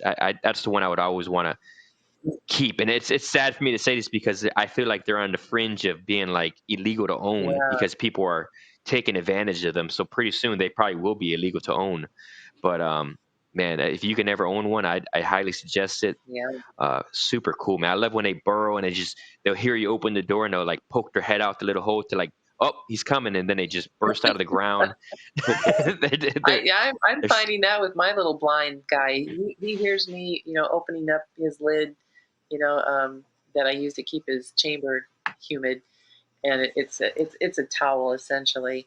And as soon as I slide that towel, boy, he's coming out of his hide and he's looking, he's moving his head back and forth like I know it's you, and then I Yeah. pet him and I'm like, wow, I've not ever had a box turtle, and They're pretty personable, Yeah. and the more he trusts you, the more he gets to know you better. yeah, I'm telling you, they're very like dog-like almost, or cat-like kind of. They're independent. You see them marching around, and mhm. they're pretty cool, man. yeah, I think, I'm a big fan of tortoises, so Yeah, I'm pretty sure And- tortoises are very similar. Yeah. they've got to just be missing the one bone, and they fill the exact same role in nature. Yeah, That for sure. that's got to for sure. be it, because they do fill the same role in nature. Yeah. So Yeah, I one question you had touched on as far as confiscations, and I just recently read that the U.S. Fish and Wildlife Service is they're begging people with turtle knowledge, turtle keeping knowledge, to help them house all these confiscations, and they just came up with a huge one of people who were poaching the eastern box turtle. And like Garden State Tortoise, Camp Kennan, they take on some of these confiscations for the game. U.S. Fish and Wildlife Service, and usually on every Turtle Survival Alliance symposium, U.S. Fish and Wildlife Service shows up and they put it out there again. Again, we're looking for people who can help us, who live near airports, who can take these. We can set you up where as a nonprofit, so you can bring in donations to help you house these turtles and pay yourself a wage and all that sort of thing. Has anything like that, Mike, interested you? It hasn't. Mainly, I'm going to say mainly because I would have to take responsibility for those animals, and like I said, it's a lot of time, it's a lot of commitment, and I don't know if I can do that, and I would not want to even try to attempt to do that and then not be able to, and the animals suffer. You know what I mean? Yeah. yeah, It's just I don't want to put myself or the animals in a situation where it's that, you know. And last topic on this is like, I, another topic we could talk another hour about is if they would just allow certain species to be bred, those people that are poaching, what, you know, for something to be poached, it has to be rare and it has to be have a demand. Yep. If you fulfill that demand with captive bred animals, there's no longer a demand. There's no longer a poach. Right. Yeah, they proved this in the dart frog market. Yeah. There's And a they company. just don't want to hear it though. They don't want to hear it. Yeah, that yeah, I am preaching captive breeding as much as, you know, that I can. And it seems like our game and fish, the ones that I've talked to are, you know, they agree with that. I mean, we need. Yeah, that's what I mean. Some states agree, some don't. It needs to be a nationwide thing. Like, if you got people, let's just say there's 100 people in the United States that they specialize in breeding box turtles or caring for box turtles. If they were allowed to sell those babies, and as they're all captive bred, right? And maybe some of them went to uh, release. You know, let's just say they produced 300 box turtles, 150 went to release, and 150 went to sell, and you got 100 people doing that.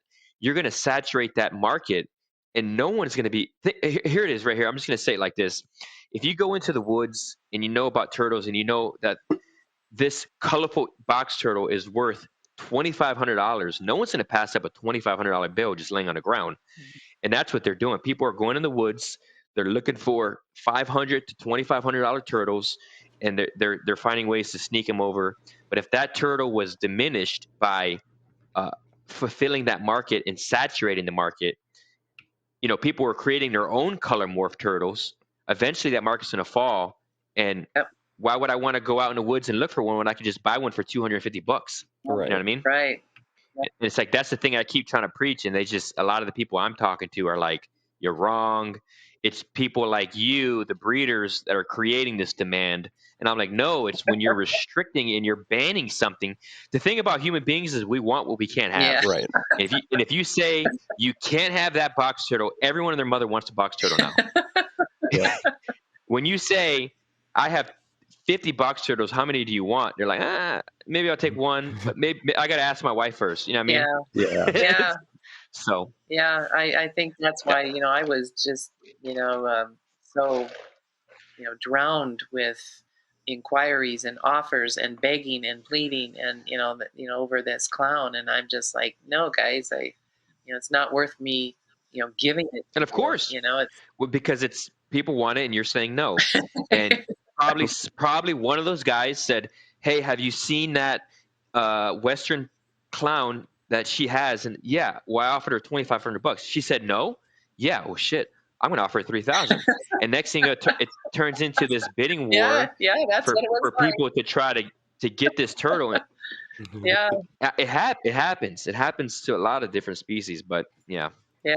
But I appreciate you guys having me. Yeah, we appreciate having you. Yeah. I enjoyed your first episode. I noticed this one says episode 3, so I got to check out your episode Yeah. 2. It comes out on Wednesday. Yeah. Okay, cool. Yeah. And Not then quite boy, done editing it yet. And Yeah, obviously, when you say to us that you could go on for another hour about that topic, we're going to have you on. I can. Yeah, I can go on for another hour on many topics. You know.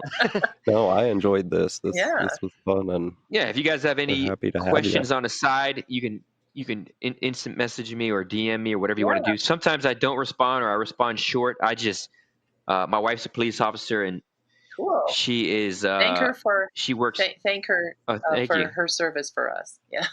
Yeah, and like I said, I'm medically retired, so I'm the stay home mom, stay home dad, whatever you want to call it. So sometimes I'm just neck deep in kid stuff, and I'm just like, or you know, I'm having my uncle over, a relative, and kids are playing, and I'm trying to do hospitality, and you know, you're sending me messages, or someone else sending me messages. I'm like, I'm neck deep. So if I don't respond, or I'm slow to respond, or short, I'm very talkative. I'm just sometimes I'm in neck deep with stuff. Well, You know? yeah, that's what Matthew and I. Yeah, we're working other jobs along with this, and plus all the Yeah. you So. know, yeah, our family and pets, and yeah, we understand busyness. Yeah, some people get upset. They're like, "Oh, you're not answering my question fast enough." I'm like, "Dude, I'm sorry, man. Well, I got stuff going I'm a on." person that turns off all my devices just so I can have some quality time. So you never have to Yeah, apologize to me for, incommunicado. yeah, but I feel like this is a good idea. I feel like it's good conversation. Yeah, I'll post it on my page. Hopefully, you excellent. guys get some Oh traction. yeah, Yeah, I will get a hold of you yes, when it goes up and let you know. yeah, Yeah, I'll post your original one too, just so people can know about cool, it. And cool. Okay. I have a decent following, so hopefully some people Yeah, will you come do. check it out and Yeah, get educated. And yeah. hopefully, man, hopefully you guys do well. And thank you for having Well, me. Yeah, thank you, thank you for Mike. coming on. And thanks for listening to the show. You can check Mike out at Mike's_Akawatics12 on Instagram. Dr. Travis Wyman at the beginning of the episode can be found at snakes_N, the letter N, that is, _bakes on Instagram. He can be found as Travis Wyman on Facebook. If you have any other questions about kidney donations, he would be a great person to reach out to as he's going through that right now. For the show, you can reach the show at Herp Talk Radio on Instagram. herptalkradio@gmail.com is our email. If you have any questions, feel free. Please reach out. Any input or advice for the show is always welcome. Anyway, you all have a good night, and we'll see you next week.